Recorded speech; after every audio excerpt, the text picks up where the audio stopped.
Get ready to enter the Thrivetime Show. We started from the bottom, now we here. We started from the bottom and we'll show you how to get here. Started from the bottom, now we here. We started from the bottom, now we here. We started from the bottom, now we're on the top. Teaching you the systems to get what we got. Cutting Dixon's on the hooks, I break down the books. Z's bringing some wisdom and the good looks. As the father of five, that's why I'm a dive. So if you see my wife and kids, please tell them hi. It's the CNC up on your radio. And now 3, 2, 1, here we go. We started from the bottom, now we here. We started from the bottom and we'll show you how to get. How are you, my friend? I'm doing well. Yeah? Honestly, I gotta be serious with this. Yeah. Take it to a deep, kind of take it down Yeah. a minute. Take it. We always are so pumped up here. I know. Let's have a sincere moment. It's like so much energy. Yeah, I want to tell you, you are just looking great today. Thanks. Yeah, and it's not a lighting trick. It's just Wow. real. Yeah. Well, I feel like the Thrivers know. They've seen plenty of episodes now. They know you. They know that you're the self-proclaimed most humble man in the world. Well, yeah, I gave myself a trophy last year. It's awesome. I mean, I feel like today, though, you look extra humble. And you can tell me if that's a compliment or not. I don't know, but you look extra humble I'm today. humbled by you telling me that. There you go. Okay. There you go.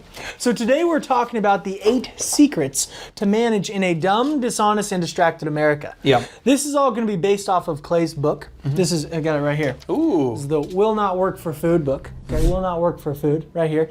And this book is all about management. Okay, and I know that right here this is titled Managing in that Dumb, Dishonest, and Distracted America. Yeah. But talk to us about it, because I know that your heart in this is really to equip us with the tools we need to succeed and not to bash on a certain people Yeah, group. well, Right? let's- What is it right now? What you have in our country is we've never had a time before where everybody, let's go back 40 years in American history.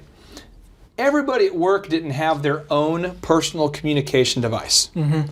So if you owned a factory or a retail shop or a restaurant, every employee didn't have their own phone line. It'd be insane to think about it. All these people with phones. Yeah. Hey, what's up? What's up, dude? Hey, what's up, man? Everyone had their own phones, and you couldn't. It was a corded, it was a big phone, it was there. Nobody had their own personal mail courier coming to their, and like imagine going to an old school restaurant like in the 50s, and every employee has their own phone, Yeah. and a mail courier is bringing messages back and forth all day. All day. Hey, speedy delivery.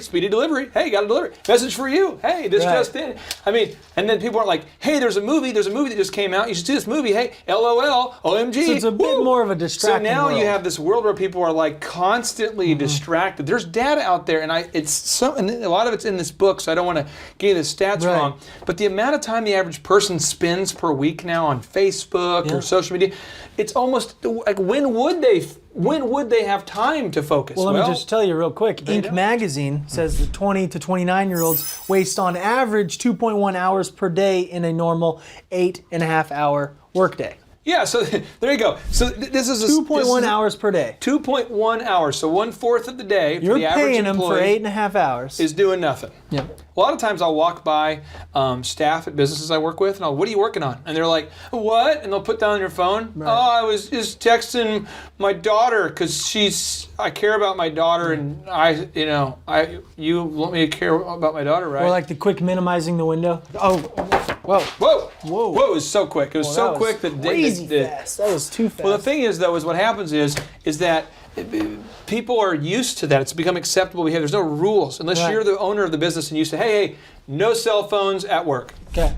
So what I'm going to do is I'm going to go through some of the stats in your book. You have tons. You believe in backing everything up with fact. Yeah. I'm going to go through some of them to paint this picture of probably the people you're managing. Okay. We're talking about the majority of your employees and men. And while you're reading them off, I'm going to draw a picture. Oh, okay, that's nice. I don't know how that helps, but I like it.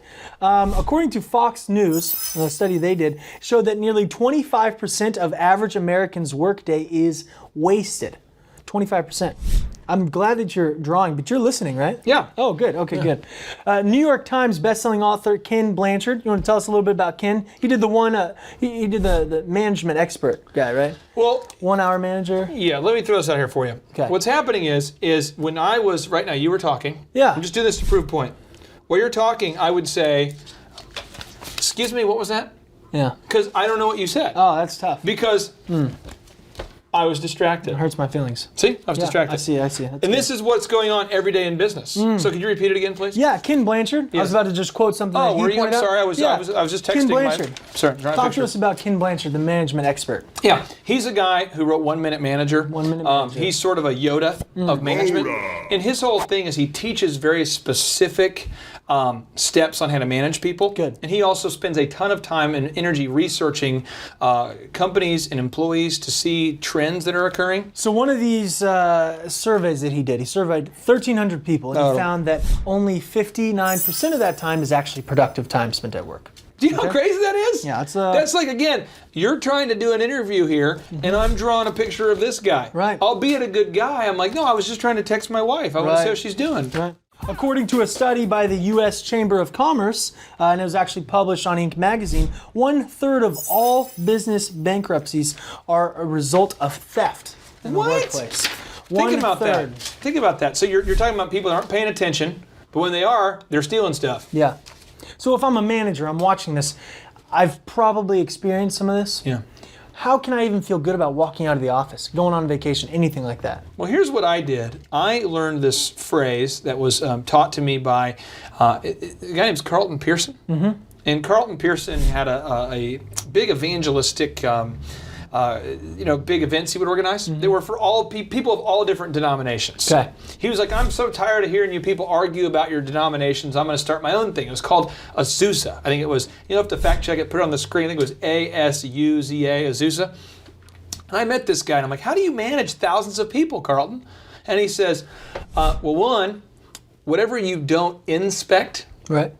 your employees will begin to expect. Mm-hmm. And I'm like, oh. And he says, whatever you accept, whatever you tolerate, whatever you accept will become what they expect. Right. So you'll start to begin to create a culture where people think, well, he won't actually check the drawer every night to see if the cash balance is out. Right. He won't actually see if I follow up. So if you're watching this, they start to say, if he doesn't actually check how many calls I made today, right. then I'll just kind of fudge the numbers. Then I'll just kind of make it up. If he doesn't actually, I had one employee, this is a great story. If you're watching this, fabulous former employee, I'm glad that you're learning, but this happened. He went on and he said, hey boss, I made 100 calls today. I said, that's awesome. I'm amazed that you made 100 calls today. Right. It's so great. Right. He says, yeah. And I said, that's great. He says, next day, I made 100 calls a day. In our office, you had to make like 75 calls a day at this particular position. Right. Like, that's great. Yeah. And you said we're going to get that bonus. If we made 100 calls a day, the first one to do it gets the bonus. I just want you to know I'm so motivated by it. I'm awesome. Yeah.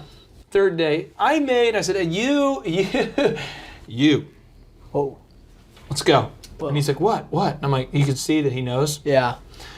I found out that you have been calling the city, our local city government, and hanging up about 100 times a day. No. Not knowing that I can see a stamp on where you called. I can see the number. Wow. Furthermore, when you do call, you wait on hold so you can get the call numbers there. And I have a camera system. And on my camera system, I can watch when you're physically here because it only turns on when there's movement. Wow. And guess who I saw move out of the office before 6 p.m. and didn't stay till 7 like one would claim? Right. Me. And and I am not done yet. And I went through and I had all these things that I had checked. And he realized, like, and I said, so you, my friend, are fired. He's like, fired? Like, fired, Lying. done. Bam. What happened is all the other employees realized, dude just got fired. Right. If we do said behavior again, we're going to get fired. And then I started, then it became, it was my fault previous to that, though, for not inspecting. When did all of this kind of click for you as far as your management style? Because I know I've heard some of the stories. 2005. Okay. 2005. Because you often explain to all the Thrivers, hey, when I started my business, I had to learn a lot of this stuff. This is probably 6 years in. Okay. But Carlton, we sat down, we had a salad. Yeah. We had a salad at this restaurant. It was awesome. It was one of these soup and salad places. Beautiful. Yeah. And I'm sitting there, he's eating croutons, he's trying to just enjoy his meal, and I'm like, how do you make sure that all 1,000 employees get their job done? Right. How do you make sure no one steals? How do you make sure? And he's like, if you don't inspect, people will accept, they'll begin to think that you expect that. Right. And I'm just like, man, that's crazy. And then whatever you accept, people again, they begin to believe that, okay, well, this is what you expect. So here's what we're going to do. We're going to jump into a couple notable quotables, and then we're going to go into those 8 secrets. Okay, all right? yeah. So this first notable quotable is from your book, Will Not Work for Food. You said, nearly 30% of all the people you meet will be dumb, dishonest, or distracted. On a positive note, you can win simply by getting them out of your office and into your competition's office. Now, I know I've heard you say in your book, and you've talked about it, you've seen businesses triple in a year just by moving these poor employees out and bringing in good ones. Talk to me about that, and why is that so difficult to do? Well, first off, if you're watching this, let's make sure that you are operating at the highest level of performance that you can possibly be operating at before you begin judging other people. Okay. Nothing's worse than having the boss. There's one guy I worked with a while back, and it blows my mind. Yeah. He's losing his mind every day that people are late to work. He never showed up to work within 20 minutes of when he wanted this. Meeting starts at 9, he says. He shows up at 9:30. Well, you can't freak out when your Right. staff is perpetually late when you are setting the pace Right. and you're perpetually late. Right. He said, the staff never follows the checklists. He doesn't follow the checklist. The staff's never positive. Well, if you come to work mopey, they're going to be mopey. So that's what you'd start with. So you have to start making sure that you have your stuff together. Okay. And if you have your stuff together, again, nobody who's a hard worker is going to want to work for a guy who's a sloth. Right. So if you are a hard worker, then people will want to come work with you. So real quick, if you're like, nobody who works here is a hard worker, look in the mirror real quick. Right. Because you may be you attract what you are. Right. So you might be attracting people, because I used to attract idiots to my business because I was an idiot. You know, I would attract people that were dumb because I was dumb. Right. So I didn't have a plan, I didn't have a call script, didn't have any systems, so I love people who love no systems and love to have just craziness and disorganization. They love the work. I have a feeling this is going to be pretty spiritual. This is going to be a spiritual episode. This is going to have some candor. This is going to be intense. All right, so before we get into it, Sam Walton, we have a notable quotable from Sam Walton. Started Walmart. Kind of a big deal. Yep. He said, there's only one boss, the customer. Love it. And he can fire anybody in the company from the chairman on down simply by spending his money somewhere else. I think this is a good notable quotable for us to keep in mind as we go throughout this episode and dive into some of these hard topics. I hear so many business owners who are like, I'm so tired of this customers call all the time with questions. Yeah. That's like your boss calling all the time with questions. That's who's paying you. Yeah. Who's paying you? Look up the food chain. Where does your money come from? There you go. All right, so the first secret here, this is that first secret we promised of the management secrets. First secret is hire only A and B players. Yep. Hire only A and B players. So the idea of the A, B, and C players, it came from Jack Welch, Yep. CEO of GE. He had this system, the differentiation system. Yep. Right? We'll dive into it deep in a little bit, but let's talk about these players, the A, B, and C players, Well, and start with the C players. Okay, C players are the bottom 10% of your company. Bottom 10%. C players do not ever show up on time, and they barely ever meet the minimums, Yeah. or they miss the minimums. And that's a what C player. your book says, as you're quoting and kind of summarizing Jack Welch. You said your quote is, Jack Welch, noticed that C players are consistently pessimistic, easily offended, chronically late, always ready with a fresh batch of excuses for why they couldn't get their job done. Yeah. That's C players. The C player, I'm just telling you, they're easily offended. They're always like, oh, yeah, I would have done it, but you can't talk to me that way. Right. And it's always about how you talk to them. Yeah. So they didn't do their job, and you follow up, but it's like, well, you can't talk to me that way. Right. They're pessimistic. The boss says, when we get to this goal, we're going to give everybody bonuses. Yeah, that'll never happen. We'll never get a bonus. We're just, this is this company. This is just, he's always trying to screw over people. Yeah. It's just that sort of mentality, and they're never on time. Yeah. They just can't figure out how to string together 2 days in a row of being on time. Yeah. It's always the weather, the traffic, the alarm. So that's the C player for you. That's the C player. The B player for you. This is what you said a B player is. You can add to it. From your book, you said a B player. B players make up about 80% of every good workplace. They value being a part of a team and love being consistent. Yep. They love showing up on time and leaving on time. Yep. They're not interested in staying late, nor are they very excited about anything that requires change. So B players, the majority of my people there at work. I'm gonna be honest with you. My son even plays the hockey thing. I know it. Yeah, the hockey game. I'm a B player. You know, like I'm an A player for my son. I want my son to do well, but I'm not going to get there early. I'm not going to stay late. I'm not going to volunteer to raise money in the off season. Because I just want to do the bare minimum. So as far as the hockey parents go, you're the B hockey. Yeah, B, okay. strong B. Strong B. You know, because I just want to like do the minimum and let my son just have fun on the ice. Good. Now, there's other parents who I admire. Everyone, you can't be an A player in every area of your life, but there's some parents who are like, I will be the first one at the ice rink. I talked to the guy the other day. He literally was like, I'm always the first parent there. I want to help set up the rink. I want to do this. I'm going to be doing a fundraiser this weekend. I'm selling pies. And I'm like, what?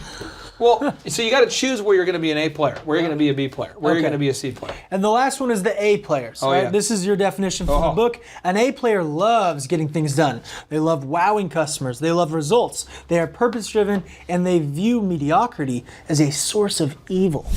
Now, this last little line, I'm going to go through each one because I want to make sure we don't miss anything here. Do it. They love getting things done. Okay. An A player loves getting stuff done. They love the idea that they said they were going to do something and they did it. They love getting the boom, that I got something done. Right. Boom. They love that thing. They love results. They love like, man, I actually did this. It's great. Yeah. They love having tasks. But this is the final thing, and this is how you know if somebody right here is an A player, is they view mediocrity as a source of evil. Yeah. Now, there's a lot of good players out there, but if someone's like, well, if someone's just, mailing it in. So this guy who's the hockey guy I was telling you about, he is mad at me that I also am not trying to sell as many pies as possible for hockey. Right. I love this guy. Yeah. I mean, he doesn't like me, but I love the passion. Like, this guy's just, The reason we're going through this and defining what an A, B, and C player looks like is because we're trying to help you become a more effective manager, and you can't manage the people if you don't know if you have A players, B players, or C players on the team. Quick action item here. Go. If you're watching this, you want to ask yourself. You want to ask yourself. You want to say, who are my A players? Who are my B players? Who are my C players? Write their names down. If you're self-employed, I met a guy about 1.5 years ago, and it was funny. I met him at a speaking event, and we were having this conversation, and he was like, I think I'm a C player. Like, he's the boss of his own company. That could be true. And at one time I was too. We've all been a C player or a B player. We can improve. Yeah. But you got to be real. And you got to let people know where they stand. Right. So I wouldn't go to people and go, you're a C player, and then they have to come to work tomorrow. Right. But I would know in your mind, okay, this is where we're at. And I begin to tell them, like, hey, I really need you to perform at this higher level. And you as a business owner have a duty to your customers, who are your boss, to not deliver a C-level performance. So you need to get them out of there or get them to improve. So when you've asked yourself this question now, you've heard the definition of what an A player looks like, a B and a C player, but here's how you use to kind of grade your employees, and it all comes from Jack Welch's differentiation system. He uses the 4 E's. Oh, I love it. You love the 4 E's. I do love the 4 E's. The 4 E's are energy, energize, execute, and edge. Yep. Talk to me about energy. What does that look like when I'm grading my employees to figure out if they're an A, B, or C player? What is energy? Well, you know my views on yawning. Yeah. Even if I ever yawn myself, I usually slap myself or something. It's true. But Taser. I really do though. But the thing about energy is where you come into the room and you're creating this vivaciousness, this alacrity. And alacrity, that's a word. Alacrity. That's beautiful. Why? Well done. Because you're awesome. Right. Alacrity is an eagerness to learn. It's an eagerness to go. If you have this alacrity, this vivaciousness, this optimism, people want to work with you. Energy. But if you're like, well, I just had a long night, who cares? Notify your face, Holmes. You're excited. As you're trying to decide if you have A, B, or C players, ask, do they have energy? Yeah, do they have energy? Well, I'm just going What does their energy level look like? Energy. Energize. How is that different from energy? Energize means you can energize those around you. We used to have a guy in our office. We'll just call him Special K. This one's for you. And he doesn't work with us anymore, but this is what he used to do. He used to be in the office, and he would go, all right. And everyone in the room was like, what is he doing? Yeah, all right. And then people would just start clapping too. Yeah. Because they're like, what's he doing? And they're all right. He's like, who's going to sell something? And everyone's like, well, I want to sell something. I want to sell. And he would just get everybody in this pump. And he would go to bridal shows, and he would get intoxicated after the show. Yeah. He would be intoxicated probably before the show. But at the show, he would deliver. Yeah. And he would bring so much energy that people were just pumped to be pumped. Cool. They didn't even know why they were pumped. He could just do it. And I pulled the guy aside and I said, listen, you have a superpower to energize other people. If you'll just execute, get yeah, stuff we'll get done, then you'll be a good superstar. So that is this energized. We can all have it, but you've got to get other people pumped. Okay, so you grade your employee on the energy they bring and how they can energize other people. Oh man, I'm getting pumped. The next one is execute. Yeah. So this energizer didn't have the execution down? Yeah, execute means you have to get something done. Oh. So a lot of people are like, what we're going to do is I'm going to send out this press release. We're going to get millions of people who do this. We're going to sell I'm this. excited. Or a lot of Wow. times, there was recently, I was at a speaking event, and there's a guy who got up and spoke before me. Yeah. A lot of times as a speaker, you get a chance to see people speak before Right, you. right. And he got up and made vast, bold, generic declarations Yeah. about the success the company would have that were not even possible. Right. He sold a tangible good with declining annual sales that you couldn't possibly increase because of the power of the internet. Right. His product is going the way of the dinosaur. Oh, and he's like, we're going to push sales 20%. And everyone's like, okay. Yeah. Who wants to push them 20%? And everyone's pumped, but the reality is they couldn't pump them 20% because it wasn't possible. Yeah. So if you have a bunch of energy and you can energize other people, but you're going nowhere, You're not getting stuff done. yeah.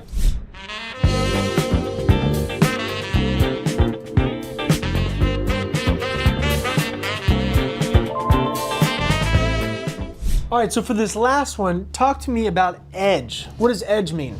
Edge is the willingness to put the purpose of the company. Let me explain it to you this way. There's a three-legged stool in business, okay? Okay. Andrew Carnegie explained it this way. Okay. One leg is the customer. Customer. One leg is the actual ownership. The other leg is the employee. You want to keep everybody, all three legs, equally supported because they need each other for it to work.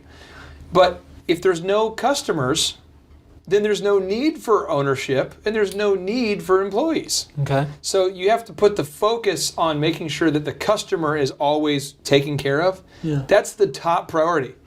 Then the second priority is whatever your company's defined, but you have to be willing to have the edge, like a sword, to make those cuts, those hard decisions, those combat, those painful. You got to have that willingness to go. You got to say. So, look, example. I was working with a small business owner recently, and she has a business where they produce products 24 hours a day, and on the night shift, no one gets their job done. So she had to tell this person, "You're not doing your job at night." Well, that you would think. I mean, for you watching, that might be easy to do that, right? If you're thinking about this person, you're like, well, why couldn't she just say something? Right. Well, let's add the human element. Right. Maybe this person she's talking to is her friend. Yeah, you know. Maybe this person's family. It's small business. A lot of Not times it's always friends easy. and family. So she has to have the edge to say, hey, you're not doing your job, and I need you to do your job, and if you don't, you can't work here. So the edge is kind of doing the tough part of your job, doing stuff that aren't Making the comfortable. tough call. Okay, Making the have tough those awkward conversations. So the energy, energize, execute, and edge, that's how you grade your employees to figure out if they are an A, B, or C player. Yeah, it's awesome. Okay, I love it. Well, we've got a little ask yourself, though. If you're a customer, ask yourself this. If I was a customer, would I appreciate receiving a service from my current employees? I feel like that's something business owners don't always ask themselves. I'll say this on Thrive right now. I'm totally transparent with this. Yeah. Every single person who works in my office, I would 100% be there for them in a heartbeat to help them out. Because they're the kind of people that I want to have around. And we've fired a lot of people. We've let people go that didn't need to be here. And there's one guy who just was negligent. Right. And I was like, I wouldn't want him watching my kids. Right. I wouldn't want him coming to my family events. Yeah. I wouldn't want him talking to my customers. He's got to go. Right. Now, I'm not somebody who's like saying that he's a bad person. I'm just saying at this point in his life, for whatever reason, he can't be on time. Right. He can't honor his commitments, and he can't stay drug-free. So you just got to make the cut. And remember, this first secret is hire only A and B players. We had to define what those looked like. But now, how as a business owner do I actually only hire A and B players? Like maybe I need to get rid of the C players I have. If you're a small business How do I owner, just hire those? if you're a small business owner, let's just be real. You're going to have to do a group interview or a lot of interviews. So you have to interview a ton of candidates as a group every week, or you're going to have to interview a ton of candidates so you can be selective as to which one you want. Okay. You can't wait around for the perfect candidate to show up. You're going to have to interview more candidates to find the right one. on. So, as an example, our business for Thrive, we were bringing on the video editor team. Yeah. I think we interviewed like 70 people Oh yeah. to find like 6 or 7 guys I liked. Well, if I would have just waited for the perfect one, I see. If you're watching this and you're a small business owner, this might be you. I see small business owners all the time who literally it takes them 6 months to fill a position. You've just got to do more interviews, man. You got to interview more people so you can be selective. And that means you're not being overly selective when you see the resume. You're just getting them in a group interview. Yeah, I mean, what you're doing is you want to make sure people can do the core competency you need them to do. Sure. But yeah, you want to get people into an interview as quickly as possible and get as many people in. Good. Well, I love it. That's the first secret. I think that's a big secret. I'm excited for those next 7, but I feel like I've flipped through here. I've looked at the secrets. You have a management secret you use. It's for your like secret power. That's your jersey, right? Is that a management secret or is that just like a Clay secret? What this is this I feel right like you weren't here. going to share that with us. This right here is right here, David Robinson Limited Dream Yeah. Team Edition jersey I'm wearing today. So that's another secret we have on Thrive. Clay actually wears a jersey every single day of his life. Yeah, because a basketball game might break out any time. I'm ready to go. Always ready. Ready to go. I love that secret. Like right now, we could be like, you want to go? I'm like, sure. He's ready. I've eaten recently, but I can't block the scoop. So we've got 2 secrets on the table. One's applicable, one's worthless. The second applicable secret is inspire the people you hire. Okay? Yeah. So we're hiring only A and B players.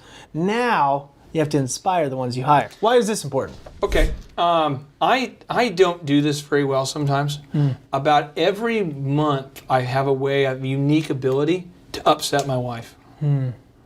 Because I am a man, bear, pig, and I try and say, I want to do a good job, Right. but I don't have it all the time. Right. I'm like, I want to look in the mirror, do a good job today. You can do it. You can do it. You can be a decent man. And I do it for like 28 days or 29 days. That's a lot but of days. On That's the good. 30th day, if Oh, it's a long gosh. month, some months have 30 days. Yeah, they do. And I just screw it up. Gosh. And then, and then she says stuff like, you're a jerk today. And I'm like, so true. So true. Regroup, team. Yeah. So then that's how it is. Yeah. As a business owner, you've got to bring it every day. Or I guess only on the days you want your team to work hard. Okay. So if you're like, no, I'm just tired, it's a bad day. I talked to an employer, this is a funny story. I talked to this lady, and she says, it was funny, like you want to cry, but funny. Oh, crying funny. Met her at a speaking event on the East Coast, and she says, my employees just aren't motivated. I was like, well, what time do you get to work? Well, I get there at the same time they do. I've been leaving early because it's so stressful. Whoa. I'm like, do you typically, do you look how you look right now around your employees? She said, what do you mean? I said, you look like you're just depressed and frustrated and, you look, I mean, do you well, I mean, I got to be honest. I'm just honest with my employees. No, you're an actor. You're an actor. One who acts. Your job as a is business owner, you're an actor because you have to inspire. Every single day you're on stage. Yeah. You're a cast member. To quote Lee Cockrell at Disney World, you are a cast member. And the role you've been cast to play is the upbeat, always inspired person you're the person who's always inspired, Right. who they work for. Right. And you better bring it every day. And let me just tell you right now, Clay, I know, you've probably only seen him on camera. You're probably amazed by his pale skin, his incredible beauty. He's a real person, and exactly how he is on camera is how he is off camera. You bring that energy every single day. He's been incredibly sick, and you've seen he's just got a thing of Dayquil. He just goes around sipping Dayquil all day. But you'll notice But you always bring the energy. But you'll notice that I can fall asleep in 10 seconds. It's incredible. Now here's the thing though, if you don't sleep, you'll have that power too. Wow. So what you amazing. do is like today, we're getting ready for today's thing. Yeah. Set my alarm, and I think today I slept into like 5. Wow, that's Yesterday I got up like at 2 a.m. because we had a road trip. Right.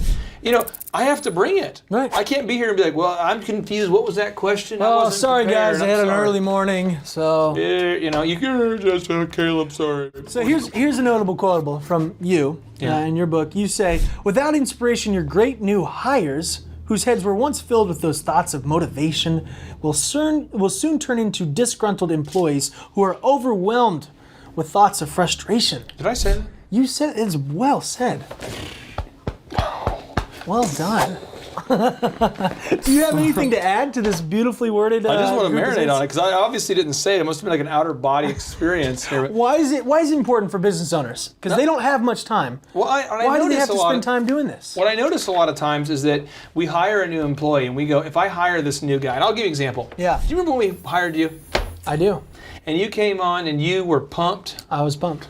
And then we went through the tough years, a tough month or two. Why? Because we're building the world's best online education platform, and we're having struggles, challenges. We're learning new software. We're developing things, and you saw the team morale. People were like, "We're never gonna figure out how to do it because no one's ever done it before." And then people start asking just jackass questions in meetings. Yeah.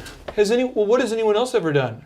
Right. No one's ever done it. We're inventing something. Right. You know, I mean, so then you have to be like, listen, we're going to do the same thing that Thomas Edison did when he was inventing the light bulb. And some of you who are saying he stole it from Tesla, okay, we'll switch. It's all right. The same thing Thomas Edison was doing when he was inventing like recorded audio. Sure. He's like, just keep failing until we succeed. Yep. Let's go. And now that Thrive is like the best thing since sliced bread and it's catching on, there's this momentum and everyone's like, I want to be a part of the team. I've had to stay consistent and just bang that drum all day. Right. And this is, but we employ many employers, and I used to be like this. I used to think, if I can just hire a new employee, the perfect the employee. culture will be better if I get a new guy. Right. Screw that. You're your own culture. Got to inspire them. If you, I mean, honestly, if there's not a party everywhere you're at, then you're not bringing the culture. Bring the you got to party. create your own culture, man. Bring your own party. All right, so if the business owners right now, they're listening, you've convinced them, they want to inspire their team. I know you have 6 moves that you use to inspire people, so we're going to go through them, okay? Yeah. I'm going to list them off, and then we'll dissect each one. These are the 6 moves to inspire your team. The first one is merge philanthropic goals with your profitability goals. Okay. Here's the deal. Should I list them all first? I Or do you want to just say go one on this real quick here. Let's do one. Let's do one by one. One by one. You got know what? this. You know what? I'm a rude human. Yeah, it's man, bear, You- pig. you go. We've established it. Okay. The thing I just want to say is on the philanthropic goals. Yeah. This is big, It's big. because if you ever read the book Atlas Shrugged, if you haven't read the book Atlas Shrugged, just look Ayn for Rand. yeah, there you go. And what happens is if you'll look up her writings or you look up the Fountainhead, Yeah. the idea is that in her books is that eventually these successful people are taxed so much that they're like, what's the point of creating jobs? I quit. As an owner, I know how hard you work. I know that no one ever tells you thank you. I know that the only time you get a thank you is when you go to the bank and you thank yourself. You're like, thank you, self. You know, that's what I do a lot. I'm like, yeah, just spike it. You know, you go to the bank and you just spike the check. Yeah, woo, end zone dance. Thank you, self. Yeah, thank you, self. But a lot of times you don't get that outside encouragement. But your staff, all they see is he must be making bank. Right. He must be nice. He drives a nice car. Yeah. He drives a nice car. Would Yeah. be nice. Would be nice.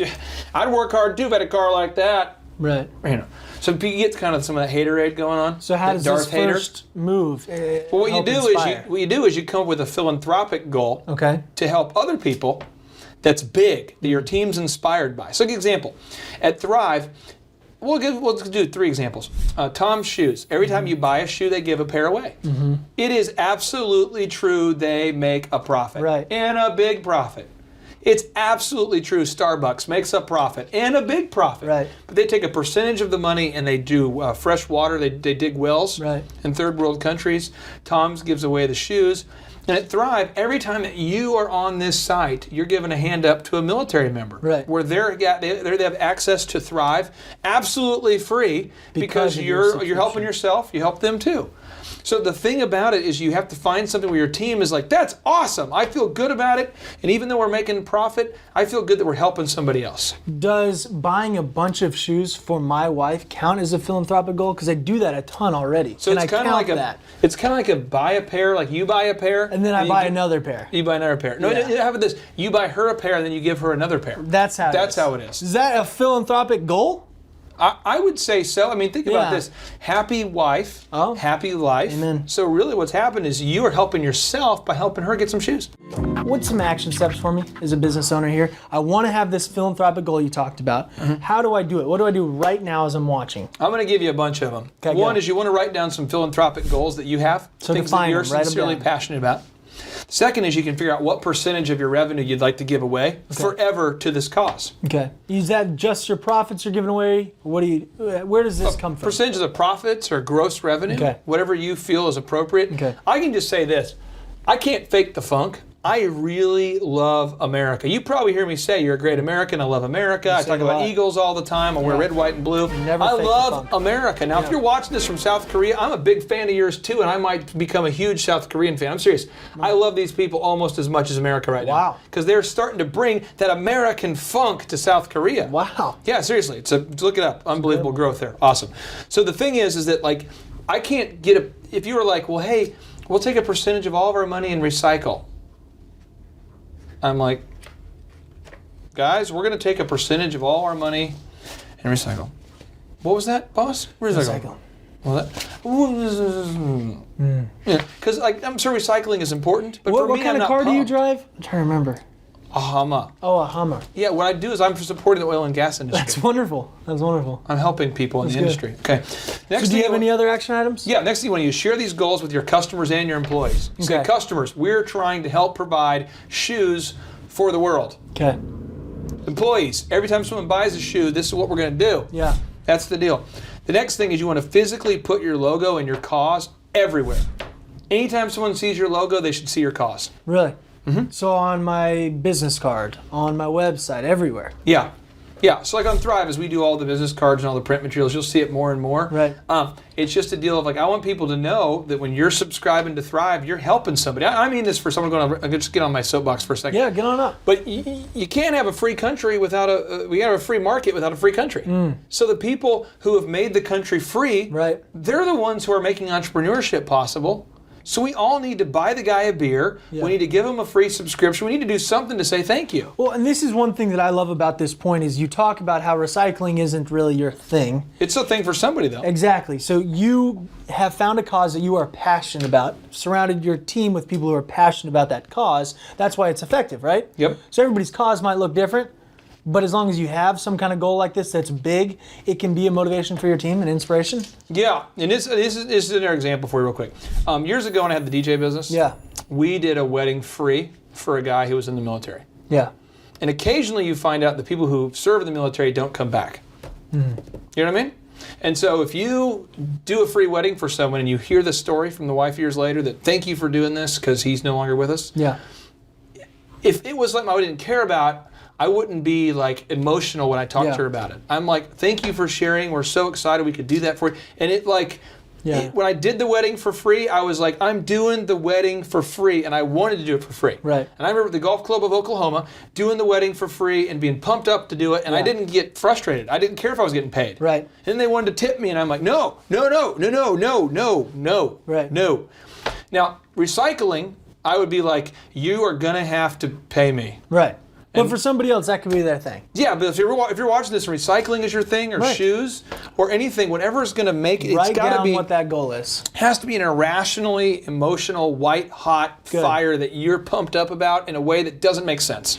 So what's the last action item? We got one more here? Yeah, you want to dedicate time each month to celebrate the success of this cause. Okay. So on Thrive, as we begin to get out of beta and done fixing coding problems and making it work, every time that we have a military guy that signs up, you're going to see more flags and American pageantry, and you'll probably have a bald eagle running around our office taking I your would pin. love that. Ah! Oh, You know, gosh. it's going to be awesome. That's wild. Because it's something I care about. I know. You know, so someone's like, I don't like America very much. Well, then you need to go work somewhere else because Right. we're free in America all the time. And that's one thing you already do right now. Every meeting, we've got the weekly meetings, and you're good about sharing with us these stories where we're listening to the phone calls or we're hearing the testimonials from people who have already experienced life-changing results from Thrive. But you're going who to are in have the to get, military. to quote TD Jakes, you have to get ready soon. get Because when you start to see, I'm just telling you, we've got guys, and I talked to a gentleman in the military, Yeah. unbelievable. This guy's on the site. He's got the ability. He's gone to formal education. Yeah. To the level he's got enough formal education where he can literally power up a nuclear submarine. He's a nuclear engineer. That's incredible. And he's going, I'm learning stuff on Thrive that I didn't know. It's big time. That story needs to be heard throughout the hallways of your business. And I want to give you one final example to blow your mind. The guy who started Hobby Lobby, if you like him or not, either way, politically, no matter where you fall on this, hear me out for this. David Green. Right. Every time that he makes a certain amount of profit, he builds an orphanage for kids in third world countries. And he doesn't talk about the profitability of his company. He always talks about how many orphanages they're opening up. And I don't care if you agree with his faith or love not. that. His hallways, I'm not exaggerating, love that. Oklahoma City, this is a treat. You need to, if you can see it, it's unbelievable. The hallways of this massive warehouse are lined with the pictures of orphanages. And every so single cool. time he does a picture of all the kids in front, these kids who don't have parents, in front of an orphanage.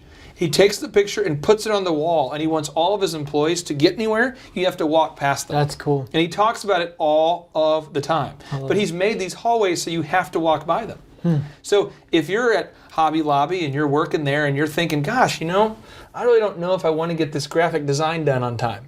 All you got to do is go to the bathroom and you walk by all the orphanages and you realize, I got to shut up and do my job because Right. I'm supporting something bigger than myself. I love it. So that's what it's all about. It's a galvanizing thing. It brings a group together. I love it. So that's the first move to inspire your team. The second move is set ambitious goals that stretch people.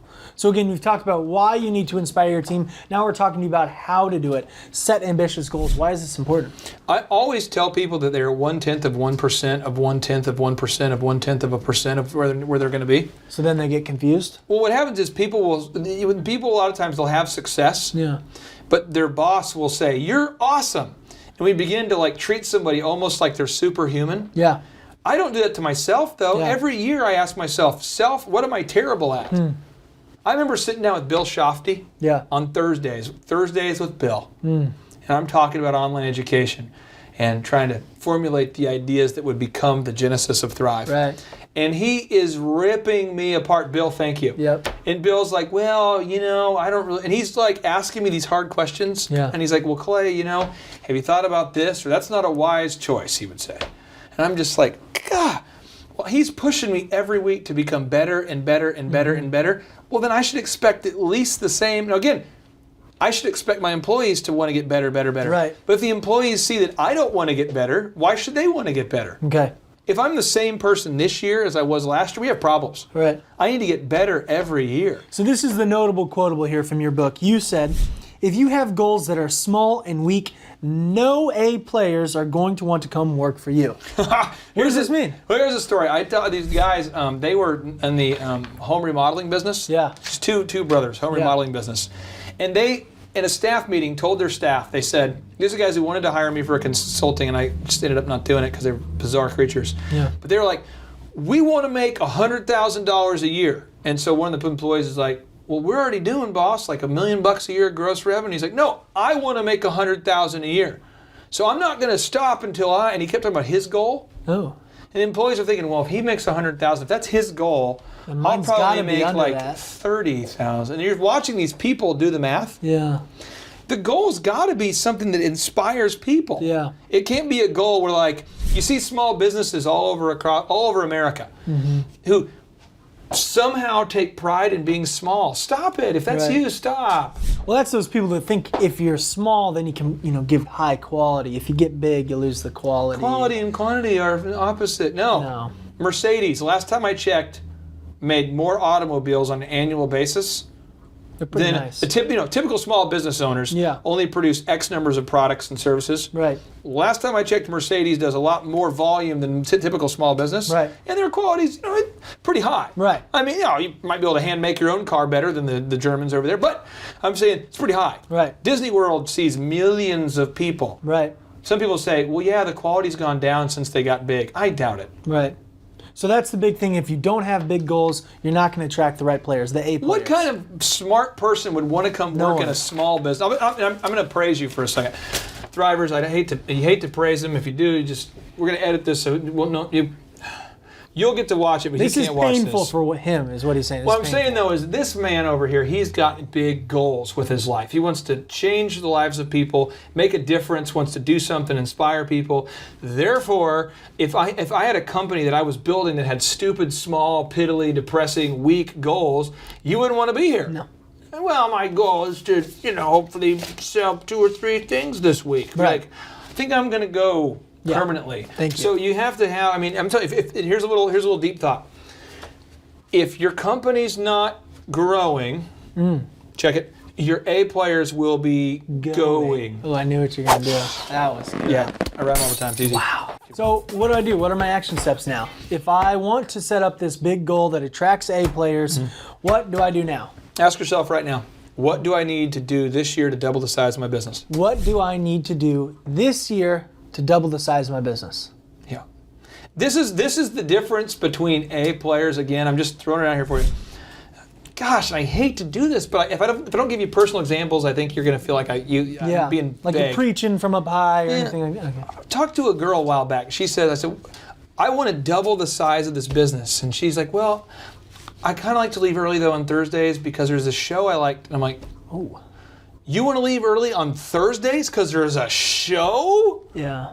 We're trying to I mean, you got to have a goal that's big, and a big goal will force people to decide whether they're in or they're out. Okay. Either I'm in it to win it or I'm out. So the first action item is just to define what that goal looks like. Oh, make a big goal. Okay, and then what do we do? We've made the big goal. Then what do we do next? What's the next thing? Now that we've made the big goal, what we're going to do is we're going to basically dedicate the time each month to evaluate the progress of where we are versus where we want to be. Okay. So we need to break that goal into 52 small parts. Okay. And so each week, you want to make sure that you're getting, 2% of the way there. Mm-hmm.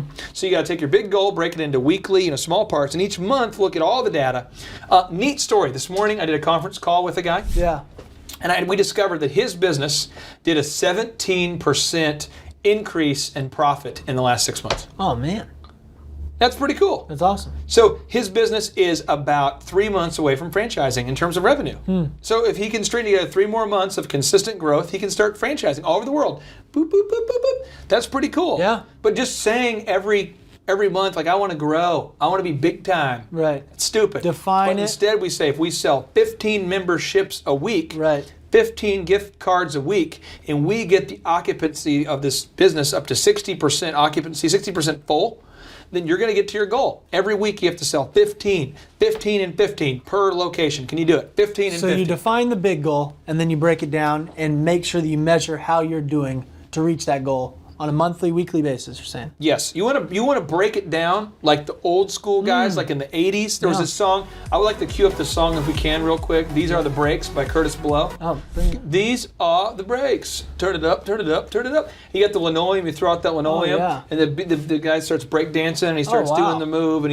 that's what we want to break it down like that. That's good. That's move number Robot. 2. Move number 3 here is to commit to creating incredible products that wow your customers. Absolutely. Again, we're talking about how to inspire your team.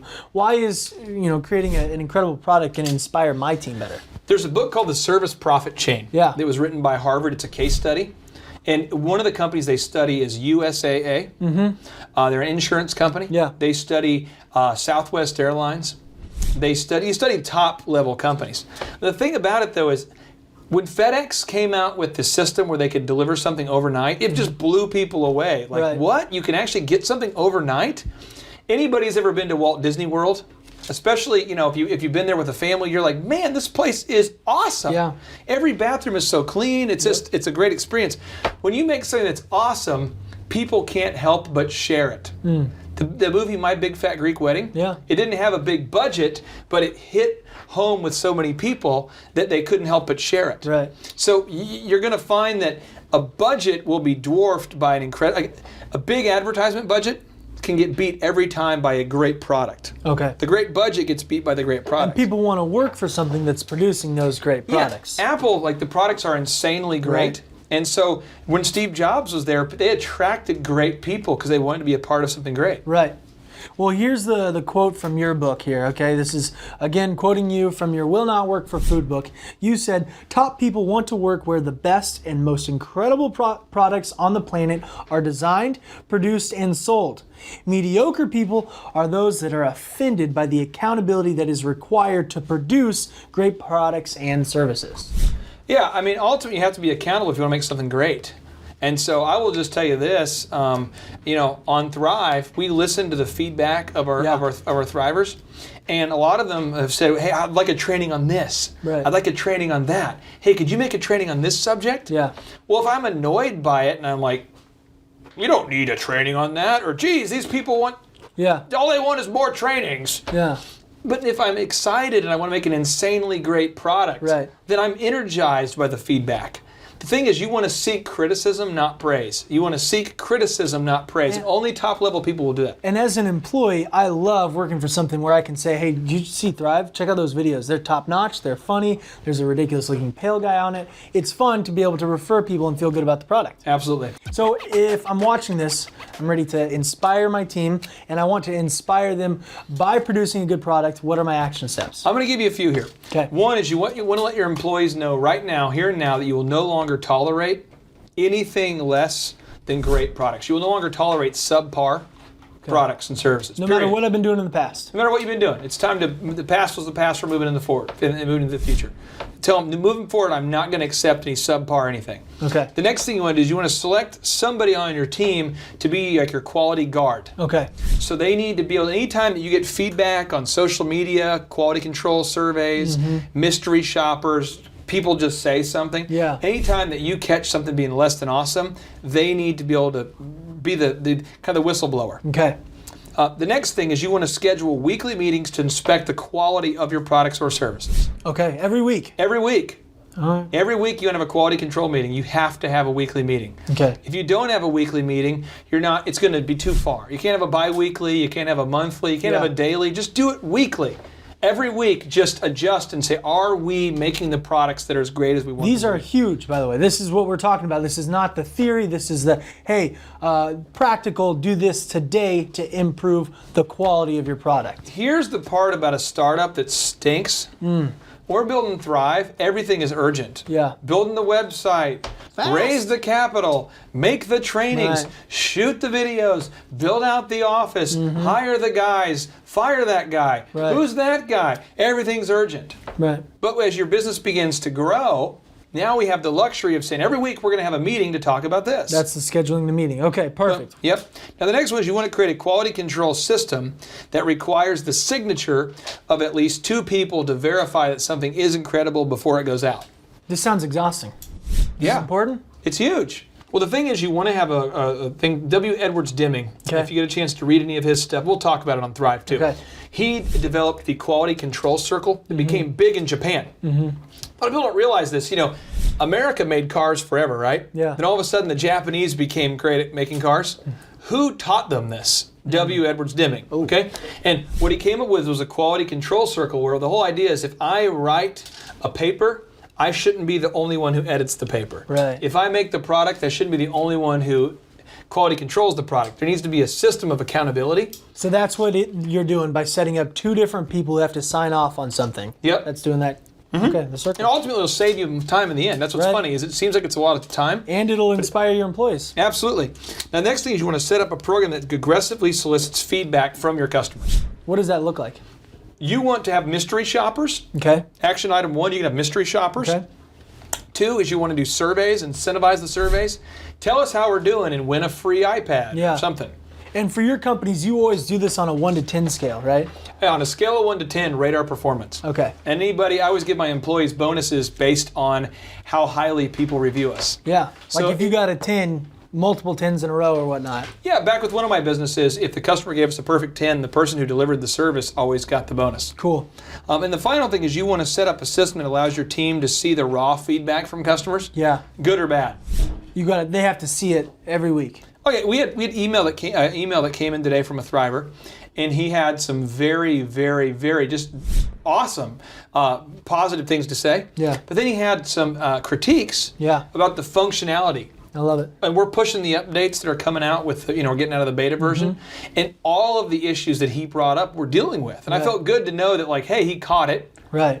and he told us. But at first, before we knew there was those problems, the only way we knew is these people were telling us. So you want to let people know, hey, I appreciate your feedback. Yeah. Don't try to justify. But you're saying don't keep that to yourself as the owner. Share it with the whole team. Share it with the whole team. Yeah. I love it. So that's the secret. That's the super move number 3 here. Super move number 3. The move number 4 to inspire your team here is implement a merit-based pay system. We touched on it here. This is kind of your notable quotable from your book. You said, put in a merit-based pay system and watch as the poor performers get irritated and leave, and while the top performers become more and more eager to come to work every day in an environment that pays them well for what they do, or for what they're worth. I recently worked with a business that did, we'll just say they did they basically helped beautify people's homes. Okay. And they put in a system where at the end of the service, they would walk up to someone like my wife, let's say, and they would say, rate our service on a scale of 1 to 10 in this area, on a scale of 1 to 10 on this area. Yeah. And then it's at the end, if there's any thing we could do better or yada yada, email here and you'll get 150 off your bill. So the customer is now like, well, I want to save 150, I might as well fill it out. Now they don't do it they didn't fill it out in front of the customer didn't fill it out in front of the employees. Yeah. They get the service provider would walk up to the customer and would say, hey, if you'll fill out this survey on your own time, send it in, we'll take 150 off your bill if you just send it in the next 7 days. Well, the customers started filling them out. Yeah. Now, before, they weren't incentivized. Right. Before, they just asked them to. They never did. That's what you mean by aggressively solicit feedback. Yes. And what happens is the customer wrote, one of the individuals urinated in my lawn every single day. So I thought, so I talked to the owners. That seems like a negative thing. True story. Okay. Talked to the owners. And they're like, where else are they going to go? And I'm going, well, maybe to a competitor? I don't know. Wow. So I said it to them. I said, to a competitor. And they're like, look, man, we're not, and I'm okay. Next customer gets a survey. Says one of the employees peed on our toilet seat. I guess they have carpeting on their toilet. Like there's decorative carpeting on the toilet seat or something. And they apparently left human fecal matter on the carpeting of their, toilet. And so they didn't get a big bonus, or how did that? Well, the owners said, well, where else are we going to go? So even though they had a merit-based system, even though they were top in Google, even though their phones ringing off the hook, they were peeing on people's lawns and defecating on their stuff in their house. So the merit-based pay system then wasn't dramatic enough to. Well, I'm saying the owner didn't believe in it. Oh, he didn't have a was just merit-based saying, not only was he not making a big deal, he was justifying it. Then another example, worked recently with a guy in the medical care profession, and every single time that a customer would have to wait for more than an hour and a half, he would send them an email chastising them for complaining. Like, that's insane. So now, what? now, real quick, I want to hammer this Yeah, up. So you have these in here. Okay. Then you look at a company like Quick Trip. That is a place that serves. It's a convenience store. Okay. They're like the Taj Mahal of gasoline convenience stores. Beautiful. Or you look at Disney World. Right. Based on the survey of the customer, that actually determines how much you make. Really? So if the customers are really happy, then you as the employee are very happy. You make more money. Wow. So the best practice is I would make sure that fully 1/3 to 1/4 of the entire employee's paycheck is based on customer feedback. 1/3 to 1/4 to 1/4 of the paycheck is completely reliant on the feedback. So right now, if you're watching this and you pay your employees $20 an hour, then I would cut their pay immediately to $15 an hour and give them a bonus to $25 an hour. So I'd say, if you do a bad job, you shall make 15, and if you do a great job, you shall make 25. Do I need to implement this, or can I implement this with every kind of business, or only certain I would types? find a way to implement this in any kind of business except for, are you ready? Are you ready? Are you ready? Are you ready? Unless you're a tenured college that doesn't give a crap about quality, which is probably most of them. Interesting. Yeah. Okay. So real quick, I was at one college recently where they had tenured professors who are terrible. Awful. And the head of the school says to me, well, you can't fire them because they're tenured, and so we really don't do a lot of survey. We don't survey the students because, they're tenured. So you're telling the student is the customer, and you're saying we don't want their feedback because the teachers we have here can't be fired. So did you always have a merit-based pay system with all your companies? I did not until I met with Chet Cadjo. Okay. Chet Cadjo is the CEO, the president of Quick Trip. Okay. I believe he's the president of Quick Trip is his actual title. Okay. And I met him, and Breakfast with Chet, I wrote about it in my book, Make Your Life Epic. And the breakfast was just epic. We didn't eat anything. We just talked about business. And that's when you started implementing. And I'm like, how do you do this? I mean, you've got thousands of locations. How do you make it awesome every day? How do you keep every bathroom clean? How do you make sure that the when someone pumps gas out of the big gas truck that doesn't explode, how do you make sure that the place is always clean? How do all your employees always say hi to new customers? Right. He's like, my man, we have mystery shoppers that come in every day. No one knows who they are. Ding, and ding, then when they ding, get back ding, in their ding. car, they write reviews, and if the review's favorable, the person who's working gets a bonus, and if not, they get a pay doc of some kind. So is that the action item? What's the first action item in your mind here? Is it setting up the secret shoppers? What One is you got to decide, are you going to tolerate this or are you going to make a change? Okay, commit to it. Because I'm just saying this, I mean, it's so funny. There's a school that I'm very familiar with who has very, very limited funds. Mm-hmm. And another school that I know that has massive funds. And then there's David Robinson's school. Right. So the Carver Academy that David started. This school is one of the top in the country. Mm-hmm. David had never been in education. Right. But he understood the value of merit-based pay. Yeah. David, this is crazy. David was the top player in the NBA. Yeah. And then at a certain point, they drafted the best basketball player in the country and for college. Right. For the same position as him. Right. And he's like, so they drafted somebody who's going to be his replacement. Mr. Duncan. But he understands merit-based pay enough to understand, you know what? They're going to draft somebody to take my position, so I have an opportunity to either help this guy become great or to get bitter. And he decided to basically make the guy great and to mentor the guy. Well, David then takes that same mentality, because in the pros, once you get to a certain age and you can't perform, David was getting a little bit older. Yeah. He was no longer the top option. So he decided to bow out gracefully and realized I can no longer perform at the level that I used to. Yeah. So I'm ready to move on.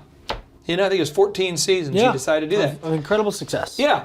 Now, David brought that same attitude, though, to teaching. The merit-based pay system. And he says, at Carver Academy, we are going to completely change the lives of the students. Right. We're going to make sure that these kids who are all coming from mostly impoverished areas, Right. we're going to make sure they get the best education in the state, regardless of their ability to pay. And it all starts with you as a teacher. And so you as a teacher have to be the best teacher in the state. People were like, well, other people get paid more at this school or that school, or they get... I don't care about that. We're talking about having the best education in the state. So for him, he committed to this merit-based pay system and not tolerating... And I don't know all the mediocrity. mechanics of the... Sure, but I can say that people who are non-performers... He didn't put up with that. He did not put up with it. Okay. So Now, take that real quick, though. Yeah. Take that to other schools. Yeah. I recently I'm old enough where I say recently when I mean years ago. Well, of course. Anyway, so the last time I volunteered was like maybe 2008, 2009. But I was working with a group called Junior Achievement. Yeah. And I would go teach at this local public school. And there were some of the worst teachers I'd ever seen. Yeah. And I talked to some of the teachers who were good teachers. I remember talking to Miss Blanton and Miss Farquhar. And I'm talking to them. And I'm like, is this teacher, is he always this bad? Yeah. And it's like, well, Only during the day. they can't really, they have tenure. They're a good person, they have tenure. Right. Well, what does that mean? They can't be fired. Right.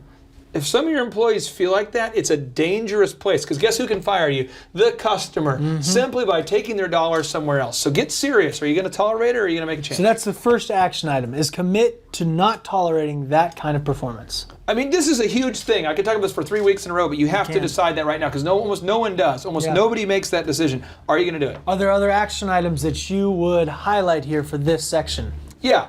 What you're going to do is you want to develop a secret shopper program. Okay. Right now. Right now, you want to have people that are on your site, on your in your store, in your office, wherever that is, where they can somehow test your product, your quality, and your quality of your product and service. And the employees who work with you cannot know they're a secret shopper. And then the merit-based pay can be attached to that. Yes. And so if they receive a good review, 10 out of 10, that's when they get this bonus? Yeah, real quick, on Thrive, we have some mystery shoppers. Yeah. And a couple of them. And what's funny is that when people tell me, I fixed all the errors. No, you didn't. How could you possibly know? Have you watched every single video? Actually, I have. And people are paid to find problems. Right. So, yes. I love it. Yeah. Is that all the action items there? Is there anything Secret else? shopper 1. Okay, secret shopper. Merit-based pay is 2. You want to have a system where you reward people for doing a great job, you penalize them for doing a bad job.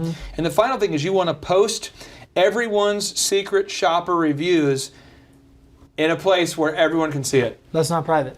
Nope. You suck, everyone should know. You're great, everyone should know. Good. Employee of the month gets to park in the nice place. Good. Idiot of the month It doesn't work here. Yeah, exactly. So that's the fourth move here as far as inspiring employees. The fifth one is creating an environment where A players are celebrated and players are appreciated and C players are shown the door. Hey, here's the door. You're promoted to customer status. The door's right there. You're a new customer. That's wonderful. You can be a customer as much as you want. That's wonderful. Jack Welch, this is kind of where we start getting into his differentiation Love it. system. Okay, I Makes know me cry. he gets really emotional about this, so I'm sorry if there are tears that are shed. All right, when you were referencing Jack Welch's differentiation system, you said, at the core of the differentiation system is a belief that everyone in every company should know where they stand in terms of their performance at all times. Okay? Everyone should know where they stand at all times. Let me tell you something real quick. Yeah. My wife, Angel, just hovers around the earth. Wow. Yeah, it's just amazing. It's hard to get in the plane, though, because the wings, they don't fit Right. in. It's That makes awkward. You're like, sense. sorry, my shoe got some wings. Right. But the thing about my wife is that she just will tell me stuff. So sometimes I'll get in the car and she'll say something like, well, you didn't do whatever. And I can't even argue it. Right. I'm just like, well, if this is what you perceive, this is true, and I'm an idiot. You know? Because, but I'm glad that I know. I mean, what happens if she didn't tell me? Yeah. Then I'd just be an idiot, every day. Yeah. And right now I'm down to where I'm only an idiot, once a month or twice a month. I mean, sometimes 8 times a month. But it's not every day. Right. Not, maybe every other day. You know what I mean? But you want to know where you stand, right? Sure. So real quick, if anybody here got a bad review, if you're watching this and you got a bad review, wouldn't you want to know? Yeah. I mean, wouldn't you want to know, hey, if you have a restaurant and the food wasn't great, wouldn't you want to know that the food wasn't great? If you God forbid, forgot to pay something, wouldn't it be nice if the IRS would call you and say, hey, Sherry, I don't know if you're aware, but you missed a payment, and you want to go ahead and make a payment? I mean, don't we all hate when we get the letter that says, you owe this much and here's a penalty? Yeah. We all want a little bit of grace. So give them the ability to understand where they stand. Yeah, you want to have you want to care about people enough to be candid. False kindness is a form of lying. Right. If you're telling people, you're great, you're a good person, what does that mean? We say this all the time as a country. We say it all around the world, I'm sure. I'm not sure how they say it in South Korea, but they're going to say, the point is though, people are going to, he's a good person. But what does it mean? Right. Well, he has a heart. Right. They always say, this is such a stupid statement. He has a good heart. What does that mean? It works? Right. Come on. He's good intestines. They work. Just stop it. Don't compliment people for being alive. Right. It doesn't even feel good when you get complimented. Hey, you have beautiful eyes. Well, great. I worked hard for them. Shut up. Compliment me on something I actually have done. And so when you're grading them, we've gone over it, but it's the edge, the energy, the energize, and the execute at the beginning of this episode. Yeah. I know you also touch on just kind of the core job task, and you're saying that it's important to evaluate them on that as well? Yeah, I mean, I know, example, we have a guy in our office right now I had a great conversation with. Yeah. Hardest working guy I know. He greatly cares about people, but his performance was terrible. Yeah. He did a crappy job. He just sucked at his job. But he's one of the greatest guys I know. He's just a champion of freedom. Yeah. So I pull him aside and I said, hey, are you aware that your task you did was just wrong? Right. Not just wrong, but wrong. But you know how much I like you, right? But it's like a tornado. Positive, kick and hug, kick and hug, kick and hug, a swirl of That's how kick and you hug. do this. Yeah, I literally am like, worst, you couldn't have done worse if you tried, but you're one of the nicest guys I've ever met. So it's not false kindness, because I've seen you do this. It's the kick and hug method. And I literally said, are you aware that you did this? Or is this totally I had no idea? And he's like, honestly, I had no idea. And I'm like, really? And he's like, I didn't know you wanted it that way. And I'm like, hey, you're not in trouble. I'll get you. Let me buy you lunch today, so you don't feel awkward about this. But we got to stop doing this. Right. We got to move forward. So you're super candid all the time, but it's a kick and hug. Absolutely. I love it. So what's some action steps for me now then if I'm using this differentiation system to inspire my employees? I'm so sorry. I don't want to forget this. Yeah, back up. If you don't kick and hug, you don't love. Throwing that out there for you. Wow. Being real. If you don't, poetic. if you're gonna just tell people you're great, you're a good person. If every single staff meeting is, well, you're a good person, you're a good guy. No, people are like, how would you feel if you worked in an organization where everyone was told they're a good person and you're truly the best? Yeah.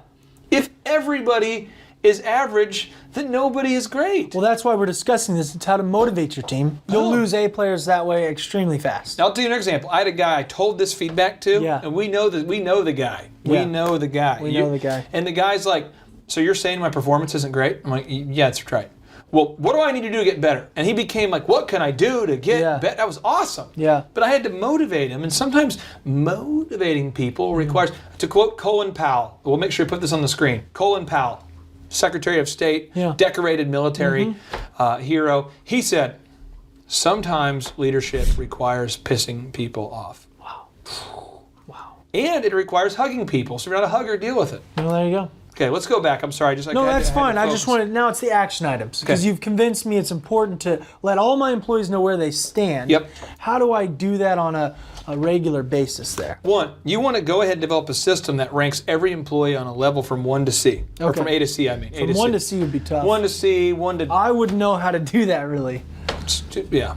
Sorry. That's okay. I'm just Well, saying, if you're going to make fun of me, I will. Hey, I will. I want to know what you have to say here. Thanks for being candid. I rate you a C. Wow. Not enough hugging. I don't know where that is. Is that after 3 or after 4? Moving on. Okay. And it's in the past. Good. Okay. So we develop a system that ranks every employee on an A to C level, so they know where they're at. And you and then what you would do is you go through and you rate them on those 4 E's we talked about. Okay. But you also need to make sure every single employee knows their core task. What is it that you expect me to do? Okay. And you want to let them know how good they are at it. Good. And then you want to rank them on a level from A to C on these areas of edge, energy, energize, and execute. Beautiful. And you're saying, actually tell them? Oh my gosh. Yes.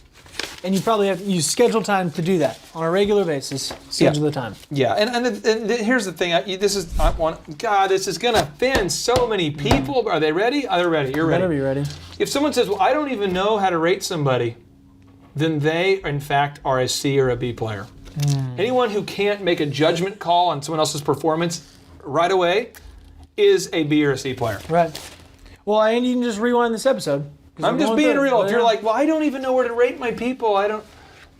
B or C player. Okay. Never met a top leader who's like, I don't know. I have no clue at all. I guess everyone's a B. No, they know either we're hitting our big goals or we're not. Either we're doubling the company or we're not. Okay. Next thing is you want to schedule that time to let the employee know where they stand. Like you said, you schedule a specific time. It can't be like in the hallway, like, hey, Greg, you're a C player. All right, see you later. No, it's like got to be a real deal. Hey, Amanda, you're an A player. You know what I mean? Yeah. So you got to set up a time my to do boss hitting on me? What's going on? I mean, it's just weird. Yeah. Next thing is you want to develop a system to publicly celebrate A and B players. Okay. Now, real quick, you're saying, Clay, celebrate B players? I thought you're supposed to view them as the enemy. Hear me. There's a certain concept you have to understand here.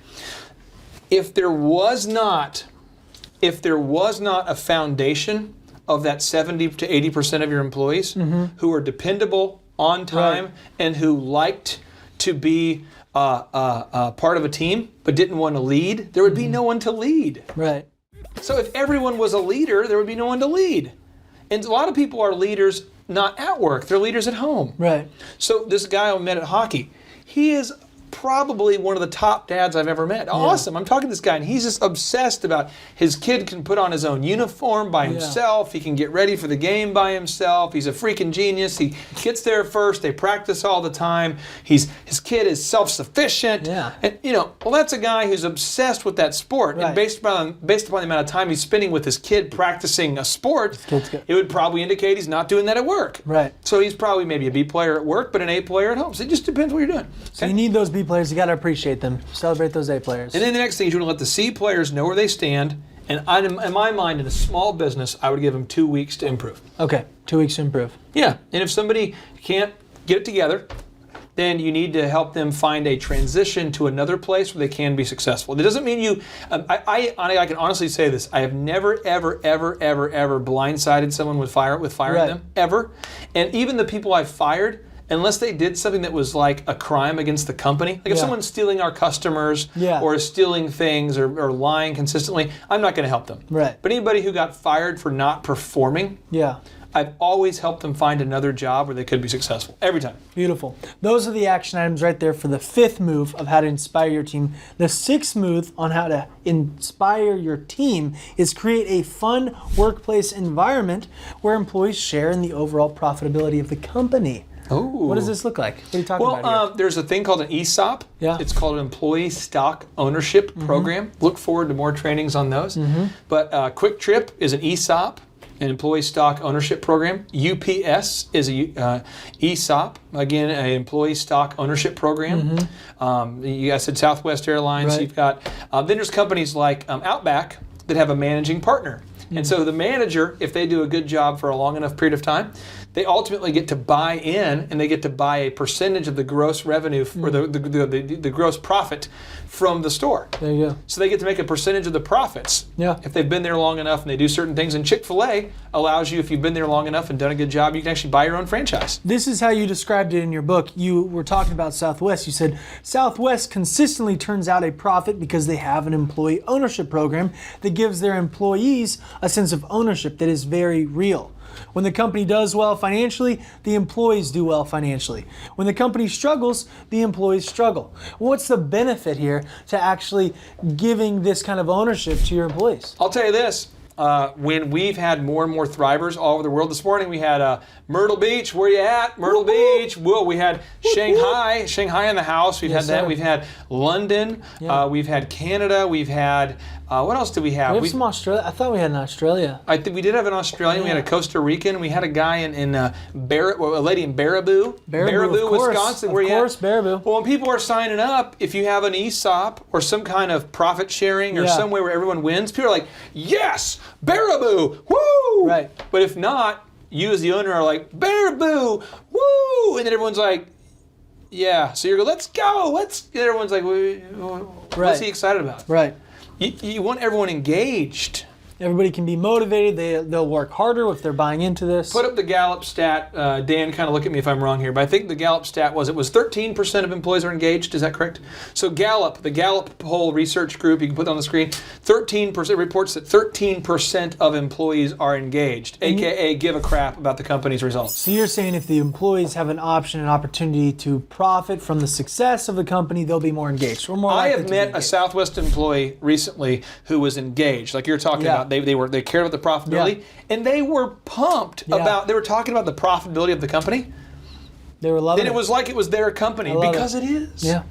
All right, so the first action step you kind of talked about, you touched on, you said look up ESOP attorneys, right? Is that the first one you call that an action I would item? find an attorney who can help you form an ESOP if this is what you want to do. And what it is you essentially are selling your company to your employees. Okay. And you're allowing them to all have a percentage of it. And you can buy it back if they're not performing or whatever. But the idea is they're all sharing in the profitability. And there's a lot of legal nuances that I won't spend time here getting into. Yeah. But it's very important that you'd hire one. Okay, do you have any other action items there as far as those go? Yeah, well, the next thing you'd want to do is you'd like to meet with the attorney and explain to them your vision for growing the company. And they might say, no, an ESOP isn't right for you. Oh, yeah. Maybe just a strict profit share would. Okay.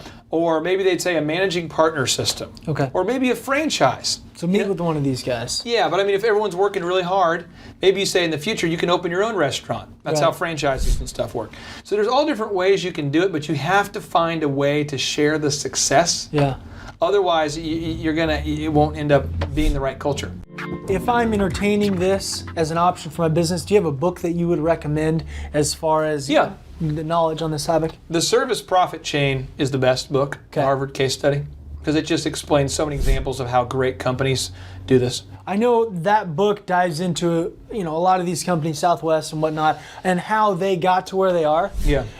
I feel like this would be a good time to kind of ask yourself, did these companies get to where they are by already having these systems in place, or did they create them once they made it? Because I think you probably hear this a lot, right? I'm going to do that once I get big, but right now... You hear a lot of business owners, and as a consultant I see it, you see them where their business has stayed the same size for 7 years. Yeah.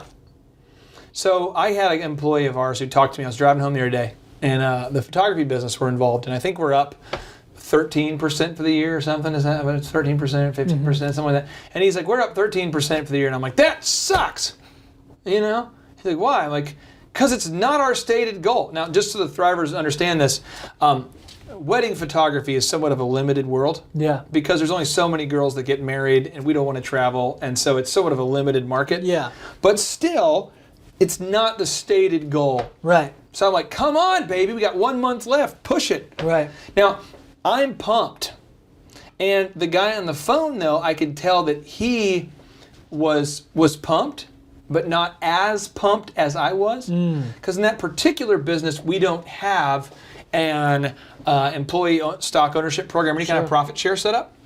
And the company doesn't have big goals to do that. So I started thinking, there's got to be some ways to engage him more so that he cares more, even though the company isn't one that's going to grow really quickly. Right. So if you're watching this and you have a business like that where you have market share, you don't have a lot of desire to grow, then you're really not a thriver, honestly. Yeah. Because you're not trying to thrive, you're just trying to survive. Then there's probably a website for you, survive15.com. Right, Just I've learn heard how to that. just do the minimum and Right. get by. But I'm saying, if you have a business where you want to grow and you grow people, you need to learn how to, you got to find somebody who can set a big goal for your company to either grow or make an increased profit, some way to share in that profit. Okay. And again, that was the 6th move to inspire your employees, because inspiring, that's the second secret of management. And so we actually taught you why it's important to inspire and then practically how to do it with those 6 moves. So now we get to go to the third secret of management. Come on. We did the first 2. The third secret here is accept that common sense is no longer common. That's the secret, huh? Yeah, and I don't know that it ever was common, but especially now it's not common. What do you mean by that? What do you mean? I don't know how to use my phone very well. So Dan, the judger, Right, he's on like Evernote. He's just on Evernote, like, well, I'll just save a little note here and tweet myself and send myself a text. And He tweets himself all the time. I'll It's tweet myself ridiculous. again. I just tweeted myself Quit again. Whoa, I kind of liked tweeting how that yourself, felt when I Dan. tweeted myself. So, Quit but anyway, tweeting yourself. like he understands Right. that. Yeah. Well, for me, it's not common sense. Right. Because there's a mindset Like the difference. tweeter. You've heard of the tweeter? Yeah, the Do you tweeter. use the tweeter? I heard people are tweeting. They are. Yeah. So the thing is that now you have another guy who might be really into smartphones and computers, Yeah. but he can't carry on a conversation with a human. And I'm like, that's common sense. Look them in the eye, shake their hand properly. What's wrong with you? Yeah. Nothing's common. The world is too fragmented for it to be common sense. So I've got a notable quotable. Give it to This me. is from you. It's from your book here, and it was actually in all caps. So like I got the impression you like thought it was important. I don't know. This is what you said. You must not ever think that anything is common sense. Yeah. I understand that we need to think this. Why is it so important though? What is the damage of starting to think that common sense is common sense? Okay, well, example, when you wash your hands Yes. before making food, how long do you think that you should wash your hands? I'm trying to put you on the spot. I'm just It's asking. like that. It's like the alphabet, right? Isn't that how you did it? It's like the A, B, C, Okay. D. So in Am I the Oklahoma, only person that's in, not- in Oklahoma, you're supposed to sing Happy Birthday twice. Okay. Well, let's sing the 2 and see which one's the longest. I'm just kidding. That'd be terrible. Just keep. Say, I'm going. just kidding. Anyway, so you're supposed to do that though, Yeah. right? And you're supposed to have soap, and it's supposed to be warm water, and you're Oklahoma's supposed to do weird. this process. No. Then, when you open the door, are you supposed to open the door with the hands you just washed? No, use different hands. You actually take a paper towel. You take a paper towel. Yeah. Okay, gotcha. Okay. So, Paper towel. yeah. So anyway, so what we'll do is we would then, I'm gonna use puppets. So you're gonna open up the door Right. with a towel, The paper towel. and then you're gonna go back into the food and serve the food. You're gonna put gloves on. Okay. You can have a hairnet on. There's a process. Right. So I went to one restaurant recently. I was helping these people make a training video, and I go there, and we're teaching how to wash hands. And this is in the video where this person's like trying to teach the staff, and he's like, "Hey, come on over here and wash your hands, and we'll film you, and then I'll narrate." So Yeah. she's narrating. Well, this is how we wash hands. What we do is and this person washes their hands and immediately grabs the handle to the Oh. bathroom, and walks in, and then begins to put the hands in the food. Oh. And I'm like, time out. That's on camera. We've just defeated the purpose of. Not common sense. And then like, well, And that'll have huge impacts as a will. manager and for your business if that were to happen and you got busted. happens all the time. Happens all the time. Yeah, and I do dark acts of jackassery all the time. I do things that baffle myself. And so when I do things that are stupid, without a checklist and a system, we all default to our level of preparation. Right. So if I haven't prepared for that moment, that trip, I'll travel halfway across the world without any shoes. I'll show up for a speaking event without a shirt. Right. I'll just That's leave awkward. I'll leave my bag, my wallet. I did a speaking event recently, and I left my bag and my wallet and everything I valued in the world right there on the stage of the speaking event. Stupid. No common sense there. And I didn't have a checklist to default to. I didn't have the ability to go back to my default to my level of preparation. Yeah. Had I had done that, I'd been like, well, do I have this? Do I have that? No, I don't. But instead, I left everything. I didn't leave it all at one time. I left little things, so I would leave 10 minutes down the road. I'm like, I gotta go back. I think I forgot my wallet. I go back. So that's the manager's job, though. I got is almost to- back from St. Louis, Broseph, and I got back, and I bad. it's Kansas City. Yeah, and you I were left a driving. bag of everything. I got like 4 hours. It took me like 6 hours That's tough. driving just to make up for my stupidness. So that's what a manager does, though. You have to assume that there's no common sense. And make a checklist. Checklist. Make a checklist. You flip here to this next page, because what I wanted to do is you've shared with us some stories. I wanted to see if we could take a little trip down memory lane here. There were a few stories that I thought were funny. You don't have to go through all of them here. I'll go through But them. pick a couple of these. They might be long, but they were stories that they had me laughing. I'm giving it to you fast. We used to run a wedding entertainment company. Father of the bride walks up to one of the DJs. This is stuff that you would assume is common sense. Yeah. Okay. Walks up to one of the DJs and he says, hey, do you need any help? The DJ says, sure. Could you help me take down all the equipment in the dance floor? It's been a long night. DJ goes and sits in his car, hangs out while the father of the bride in a tuxedo is moving a dance He floor. loaded everything back up. Swear to you. Another example. Had a DJ tell a couple at the wedding, he says, Like the people getting married there. yeah, Bride so and they're groom. getting married, and he's hopping the mic, and he's like, oh, folks, let's hear it for the couple. We're so excited for them today.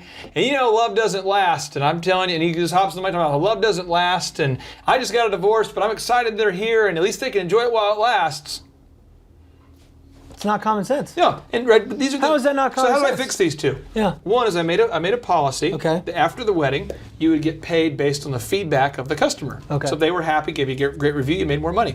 Magically, people quit asking the father of the bride to move crap. Stop The talking about second their one, divorce. well, that one I had to script the announcements and put them on a sheet of paper that everyone had to say and practice. So everyone said, ladies and gentlemen, up next, the cutting of the cake. Once again, folks, it's the cutting of the cake. We've got a bride, we got a groom, we got a knife. It should be exciting, and that kind of thing. And everyone had to say the same thing every time. There you go. Because anytime they could insert their own narrative, it was crazy. Right. Third, the DJ was meeting with the brides in the dark. This is a weird one. Okay. We had a DJ who would a real human. a real human. This is a weird thing. We had a DJ who, after the wedding, he asked the bride's daughter, who was 16, on a date. Date ends up going longer than expected. Nighttime, bad deal. So you had to say you can't date anyone related to the bride, and they can't be underage, right?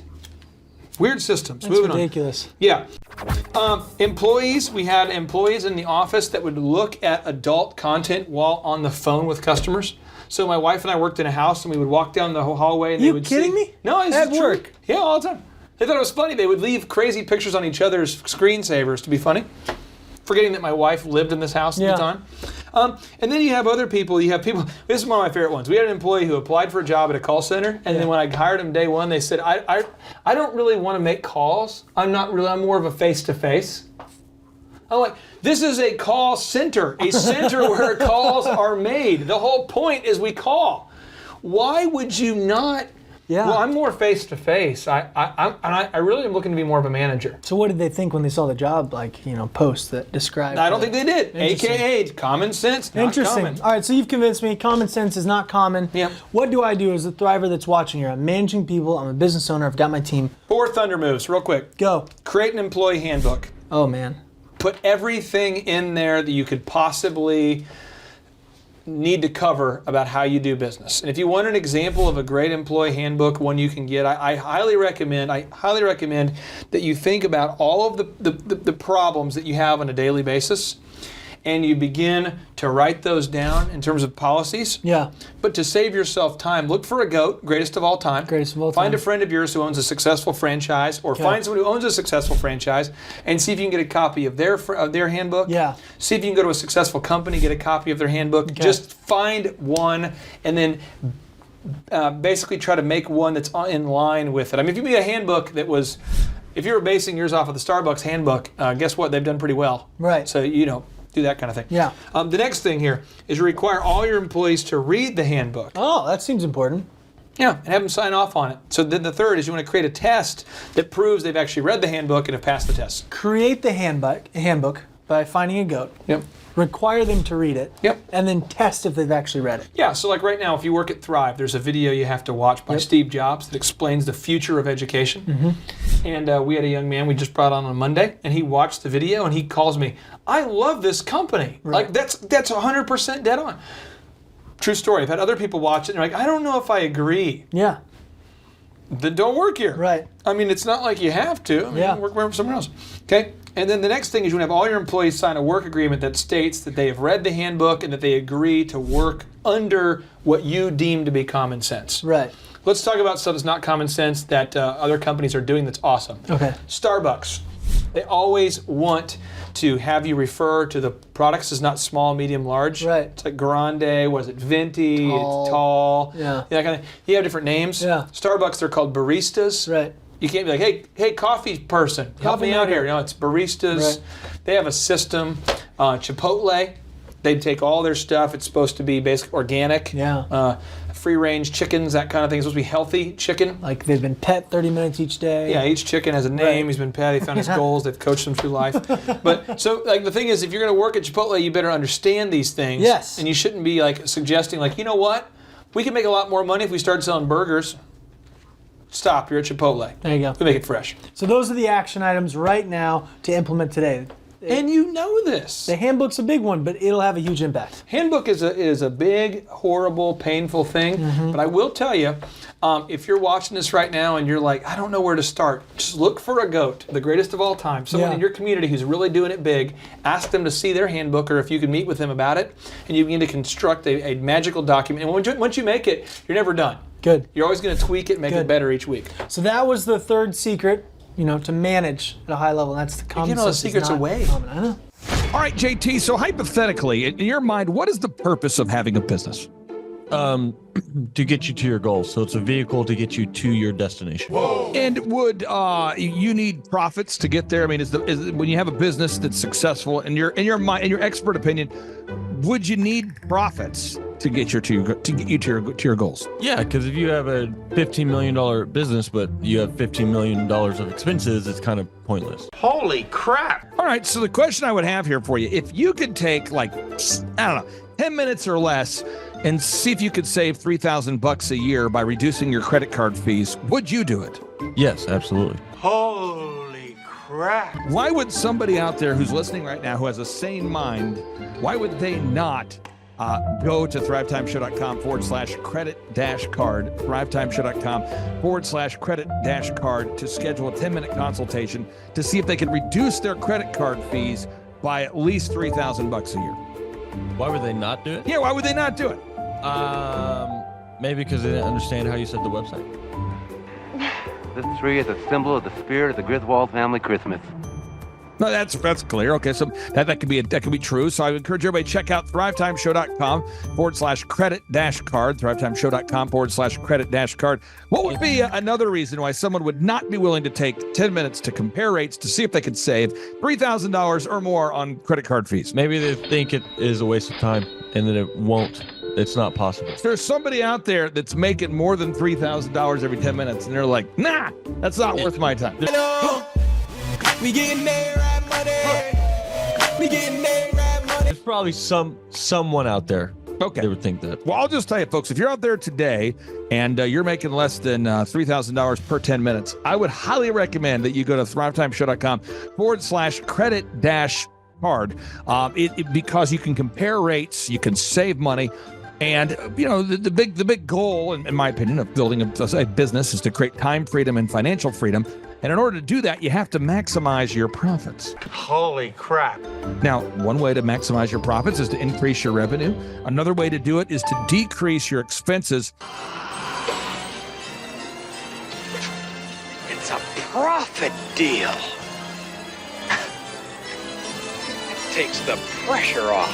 JT, is there any other reason why somebody would not be willing to take 10 minutes to compare rates to see if they could save a total of $3,000 a year on average. I am at a loss. I cannot think of any other. Shampoo is better. I go on first and clean the hair. Conditioner is better. I leave the hair silky and smooth. Oh, really, fool? Really? Stop looking at me, Swan. Well, let me tell you a good story here real quick here. I actually, years ago, compared rates with this company here called IPS. It's Integrated Payment Services. And I scheduled a consultation. I don't know that I was skeptical. I just thought, whatever, I'll take 10 minutes. I'll compare rates. I can't tell. You can tell me I'm a doctor. No, I mean, I'm just not sure. Or can't you take a guess? Well, not for another 2 hours.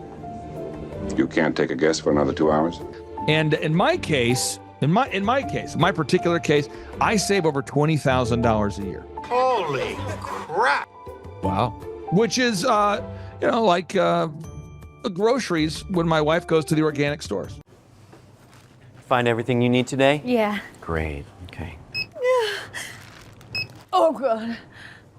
No. Everything okay, ma'am? It's just that you've only scanned a few items and it's already $60. I'm so scared. Okay, I'm a trained professional, ma'am. I've scanned a lot of groceries. I need you to stay with me. It's just that my in-laws are in town and they want a charcuterie board. Well, this isn't gonna be easy, so I need you to be brave, all right? What's your name? Patricia. Patricia, all right. I need you to take a deep breath. We're about to do the cheese. That's the difference between eating organic and not organic. So because my wife eats organic, I had to take the 10 minutes needed to compare rates to save the $20,000 a year on credit card fees just for one of my companies.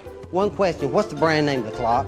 The brand name of the clock, Rod, do we have it? Brand name of the clock, it's an elegant from Ridgeway. It's from Ridgeway. Let's buy the clock and sell the fireplace. So I encourage everybody out there, go to thrivetimeshow.com/credit-card. You schedule a free consultation, request information. A member of our team will call you. They'll schedule a free consultation. It should take you 10 minutes or less. And they're going to compare rates and see if they can't save you more than $3,000 a year off of your credit card processing. You were hoping what? I wouldn't owe you money at the end of the day. No, you don't owe us money. Because at the end of the day, the goal of a business is to create time freedom and financial freedom. In order to do that, you need to create additional profits.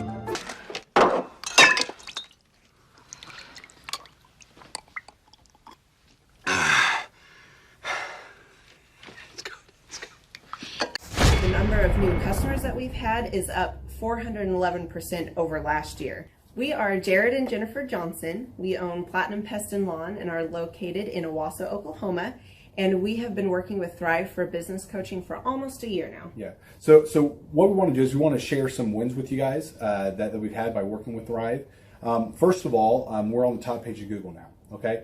I just want to let you know what type of accomplishment this is. Our competition, Orkin, Terminex, they're both $1.3 billion companies. They both have 2,000 to 3,000 pages of content attached to their website.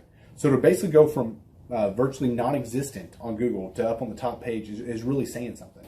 But that's come by being diligent to the systems that Thrive has, by being consistent and diligent on doing podcasts and staying on top of those podcasts to really help with getting up on with their listing and ranking there with Google. And also we've been trying to get Google reviews, asking our customers for reviews. And now we're the highest rated and most reviewed pest and lawn company in the Tulsa area. And that's really helped with our conversion rate. And the number of new customers that we've had is up 411% over last year. Wait, say that again. How much are we up? 411%. Okay, so 411% we're up with our new customers. Amazing. Right. So not only do we have more customers calling in, we're able to close those deals at a much higher rate than we were before. Right now, our closing rate is about 85%, and that's largely due to, first of all, like our Google reviews that we've gotten people really see that our customers are happy, but also we have a script that we follow. And so when customers call in, they get all the information that they need. That script has been refined time and time again. It wasn't a one and done deal. It was a system that we followed with Thrive in the refining process, and that has obviously the 411% shows that system works. Yeah, so here's a big one for you. So last week alone, our booking percentage was 91%. We actually booked more deals, more new customers last year than we did the first 5 months, or I'm sorry, we booked more deals last week than we did the first 5 months of last year from before we worked with Thrive. So again, we booked more deals last week than the first 5 months of last year. And it's incredible. But the reason why we have that success is by implementing the systems that Thrive has taught us and helped us out with. Some of those systems that we've implemented are group interviews. That way we've really been able to come up with a really great team. We've created and implemented checklists. That way everything gets done and it gets done right. It creates accountability. We're able to make sure that everything gets done properly, both out in the field and also in our office. And also doing the podcast, like Jared had mentioned, that has really, really contributed to our success. But that, like I said, the diligence and consistency in doing those and that system has really, really been a big blessing in our lives. And also, it's really shown that we've gotten the success from following those systems. Yeah. So before working with Thrive, we were basically stuck. Really no new growth with our business. And we were in a rut and we didn't know. The last 3 years, our customer base had pretty much stayed the same. We weren't shrinking, but we weren't really growing either. Yeah, and so we didn't really know where to go, what to do, how to get out of this rut that we're in. But Thrive helped us with that. They implemented those systems. They taught us those systems. They taught us the knowledge that we needed in order to succeed. Now it's been a grind. Absolutely, it's been a grind this last year. But we're getting those fruits from that hard work and the diligent effort that we're able to put into it. So again, we were in a rut. Thrive helped us get out of that rut. And if you're thinking about working with Thrive, quit thinking about it and just do it. Do the action, and you'll get the results. It will take hard work and discipline, but that's what it's going to take in order to really succeed. So we just want to give a big shout out to Thrive, a big thank you out there to Thrive. We wouldn't be where we're at now without their help. Hi, I'm Dr. Mark Moore. I'm a pediatric dentist. Through our new digital marketing plan, we have seen a marked increase in the number of new patients that we're seeing every month, year over year. 1 month, for example, we went from 110 new patients the previous year to over 180 new patients in the same month. And overall, our average is running about 40 to 42% increase month over month, year over year. The group of people required to implement our new digital marketing plan is immense, starting with a business coach, videographers, photographers, web designers. Back when I graduated dental school in 1985, nobody advertised. The only marketing that was ethically allowed in everybody's eyes was mouth-to-mouth marketing. By choosing to use the services, you're choosing to use a proven turnkey marketing and coaching system that will grow your practice and get you the results that you're looking for. I went to the University of Oklahoma College of Dentistry, graduated in 1983, and then I did my pediatric dental residency at Baylor College of Dentistry from 1983 to 1985. Hello, my name is Charles Kolaw with Kolaw Fitness. Today I want to tell you a little bit about Clay Clark and how I know Clay Clark. Clay Clark has been my business coach since 2017. He's helped us grow from 2 locations to now 6 locations. We're planning to do 7 locations in 7 years and then franchise. And Clay has done a great job of helping us navigate anything that has to do with like running the business, building the systems, the checklists, the workflows, the audits, how to navigate lease agreements, how to buy property, how to work with brokers and builders. This guy's just amazing. He's this kind of guy has worked in every single industry. He's written books with like Lee Cockrell, head of Disney, with the 40,000 cast members. He's friends with like Mike Lindell. He does Reawaken America tours where he does these tours all across the country where 10,000 or more people show up to some of these tours. On the day-to-day, he does anywhere from about 160 companies. He's at the top. He has a team of business coaches, videographers, and graphic designers and web developers, and they run 160 companies every single week. So think of this guy with a team of business coaches running 160 companies. So in the weekly, he's running 160 companies. Every 6 to 8 weeks, he's doing Reawaken America tours. Every 6 to 8 weeks, he's also doing business conferences where 200 people show up, and he teaches people a 13-step proven system that he's done and worked with billionaires, helping them grow their companies. So I've seen guys from startups go from startup to being multimillionaires, teaching people how to get time freedom and financial freedom through the system. Critical thinking, document creation, putting it into organizing everything in their head to building into a franchisable, scalable business. Like one of his businesses has like 500 franchises. That's just one of the companies or brands that he works with. So amazing guy. Elon Musk, kind of like smart guy. He kind of comes off sometimes as socially awkward, but he's so brilliant, and he's taught me so much. When I say that, like Clay is like, he doesn't care what people think when you're talking to him. He cares about where you're going in your life and where he can get you to go. And that's what I like most about him. He's like a good coach. A coach isn't just making you feel good all the time. A coach is actually helping you get to the best you. And Clay has been an amazing business coach. Through the course of that, we became friends. I was really most impressed with him is when I was shadowing him one time. We went into a business deal and listened to it. I got to shadow and listen to it. And when we walked out, I knew that he could make millions on the deal, and they were super excited about working with him. And he told me, he's like, I'm not going to touch it. I'm going to turn it down, because he knew it was going to harm the common good of people in the long run. And the guy's integrity just really wowed me. It brought tears to my eyes to see that this guy, his highest desire was to do what's right. And anyways, just an amazing man. So anyways, impacted me a lot. He's helped navigate anytime I've got nervous or worried about how to run the company, or navigating competition and an economy that's like, I remember we got closed down for 3 months. He helped us navigate on how to stay open, how to get back open, how to just survive through all the COVID shutdowns, lockdowns. I'm Rachel with Tip Top Canine, and we just want to give a huge thank you to Clay and Vanessa Clark. Hey guys, I'm Ryan with Tip Top Canine. Just want to say a big thank you to Thrive 15. Thank you to Make Your Life Epic. We love you guys, we appreciate you, and really just appreciate how far you've taken us. This is our old house, right? This is where we used to live a few years ago. This is our old neighborhood. See? It's nice, right? So this is my old van and our old school marketing, and this is our old team. And by team, I mean it's me and another guy. This is our new house with our new neighborhood. This is our new van with our new marketing, and this is our new team. We went from 4 to 14, and I took this beautiful photo. We worked with several different business coaches in the past, and they were all about helping Ryan sell better and just teaching sales, which is awesome, but Ryan is a really great salesman. So we didn't need that. We needed somebody to help us get everything that was in his head out into systems, into manuals and scripts, and actually build a team. So now that we have systems in place, we've gone from 1 to 10 locations in only a year. In October 2016, we grossed 13 grand for the whole month. Right now it's 2018, the month of October. It's only the 22nd. We've already grossed a little over 50 grand for the whole month, and we still have time to go.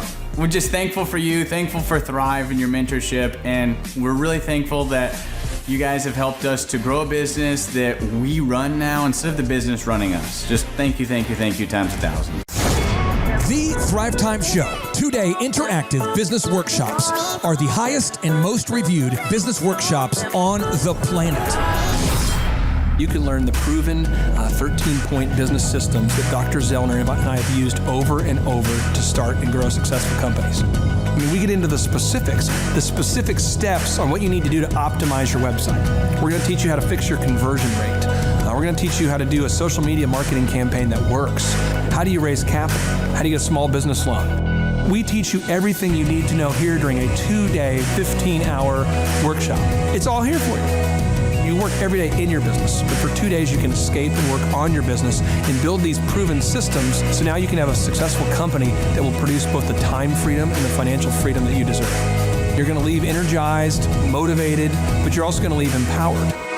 The reason why I've built these workshops is because as an entrepreneur, I always wish that I had this. And because there wasn't anything like this, I would go to these motivational seminars, no money down, real estate, Ponzi scheme, get motivated seminars, and they would never teach me anything. It was like you went there and you paid for the big chocolate Easter bunny, but inside of it, it was a hollow nothingness. And I wanted the knowledge, and they're like, oh, but we'll teach you the knowledge after our next workshop. And the great thing is we have nothing to upsell. At every workshop, we teach you what you need to know. There's no one in the back of the room trying to sell you some next big get-rich-quick, walk-on-hot coals product. It's literally, we teach you the brass tacks, the specific stuff that you need to know to learn how to start and grow a business. And I encourage you to not believe what I'm saying, and I want you to Google the Z66 auto auction. I want you to Google elephant in the room. Look at Robert Zellner and Associates. Look them up and say, are they successful because they're geniuses, or are they successful because they have a proven system? When you do that research, you will discover that the same systems that we use in our own business can be used in your business.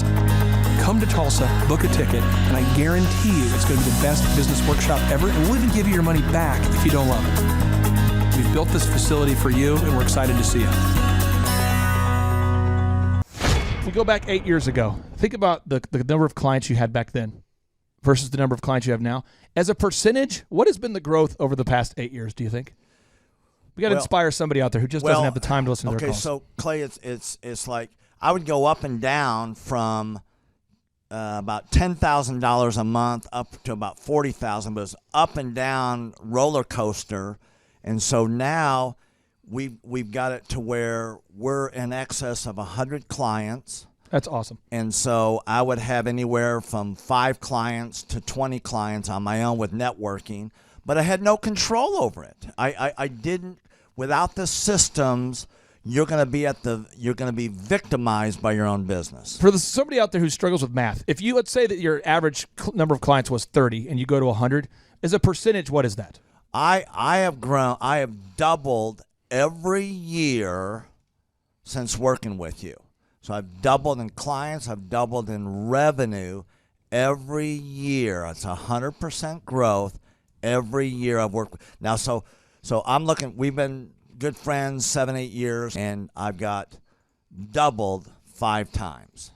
Which is just incredible. I mean, the first time you do it, that's one thing, but when you do it repeatedly, yeah, I mean, that's unbelievable. We're working our Blessed Assurance off this year to double. We're planning on doubling again. We're incorporating some new things in there to really help us do it, but we are going to double again this year. I started coaching, but it would go up and down, Clay. That's when I came to you, as I was going up and down, and I wanted to go up and up instead of up and down. And so that's when it needed a system. So creating a system is you have nailed down specific steps that you're going to take no matter how you feel, no matter the results. You lean into them and you do them regardless of what's happening. You lean into them, and it will give you X number of leads. You follow up with those leads, turns into sales. Well, I tell you, it's if you don't have a script and you don't have a system, then every day is a whole new creation. You're creating a lot of energy just to figure out what are you going to do. Right. And the best executives, Peter Drucker is a father of modern management. He said, the most effective executives make one decision a year. What you do is you make a decision, what is your system, and then you work like the Dickens to make sure you follow that system.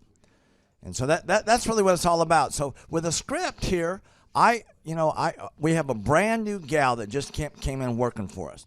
She nailed down the script, and she's been nailing down appointments. Usually we try to get one appointment for every 100 calls. We make 200 to 300 calls a day per rep. Right. And she's been nailing down 5 and 8 appointments a day. Somebody out there's having a hard time. That script. So she's making how many calls a day? She's making between 200 and 300 calls a day. Whoa. And our relationship is weird in that we do. If someone were to buy an Apple computer today, and or let's say you bought a personal computer, a PC, the computer is made by, let's say, Dell, but then the software in the computer would be Microsoft, let's say, or Adobe or whatever that is. So I basically make the systems, and you're like the computer and I'm like the software. It's kind of how I would describe our relationship. Tim, I want to ask you this. You and I reconnected. I think it was in the year 2000 and what was it? Maybe 2010. Is that right? 2011, maybe, or no, maybe further down the road. Maybe 2013. 2012. Okay, so 2012, and at that time I was 5 years removed from the DJ business, and you were how many years removed from tax and accounting software?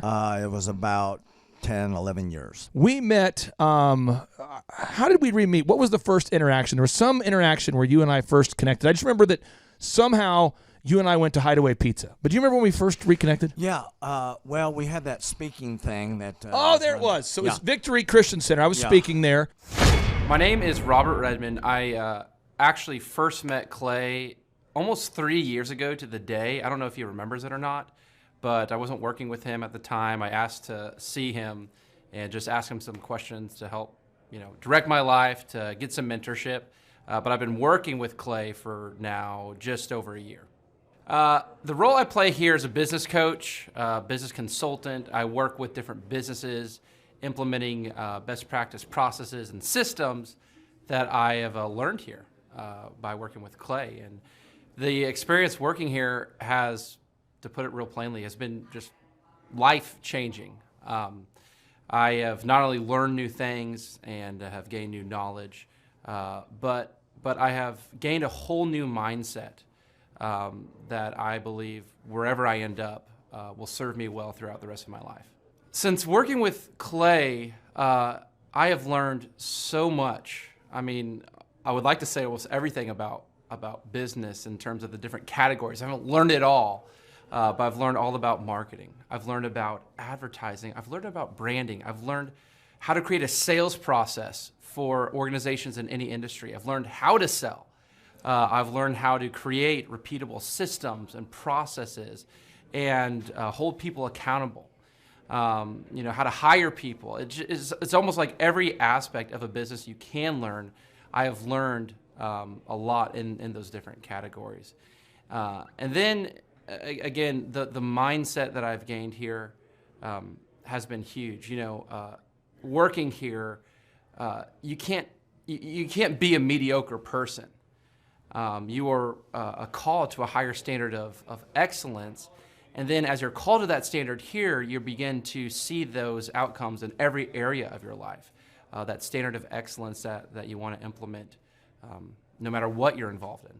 I would like to describe the other people that work with Clay are people that are going somewhere with their life. Marshall in the group interview talks about how the best fits for this organization are the people that are goal-oriented. So they're on their own trajectory, and we're on our own trajectory. And the best fits are those people where there can be a mutually beneficial relationship, that as we pursue our goals and we help the business pursue those goals, the business helps us pursue our goals as well. And so I'd say people that are driven, people that want to make something of their lives, people that are goal-oriented, they're focused, and they're committed to overcoming any adversity that may come their way. Clay's passion for helping business owners grow their businesses it's unique in that I don't know if there's anyone else that can be as passionate. Whenever a business starts working with Clay, it's almost as like Clay is running that business in the sense that he has something at stake. He's just serving them. They're one of his clients, but it's as if he is actively involved in the business. Whenever they have a win, he's posting it all over his social media. He's shouting it across the room here at Thrive.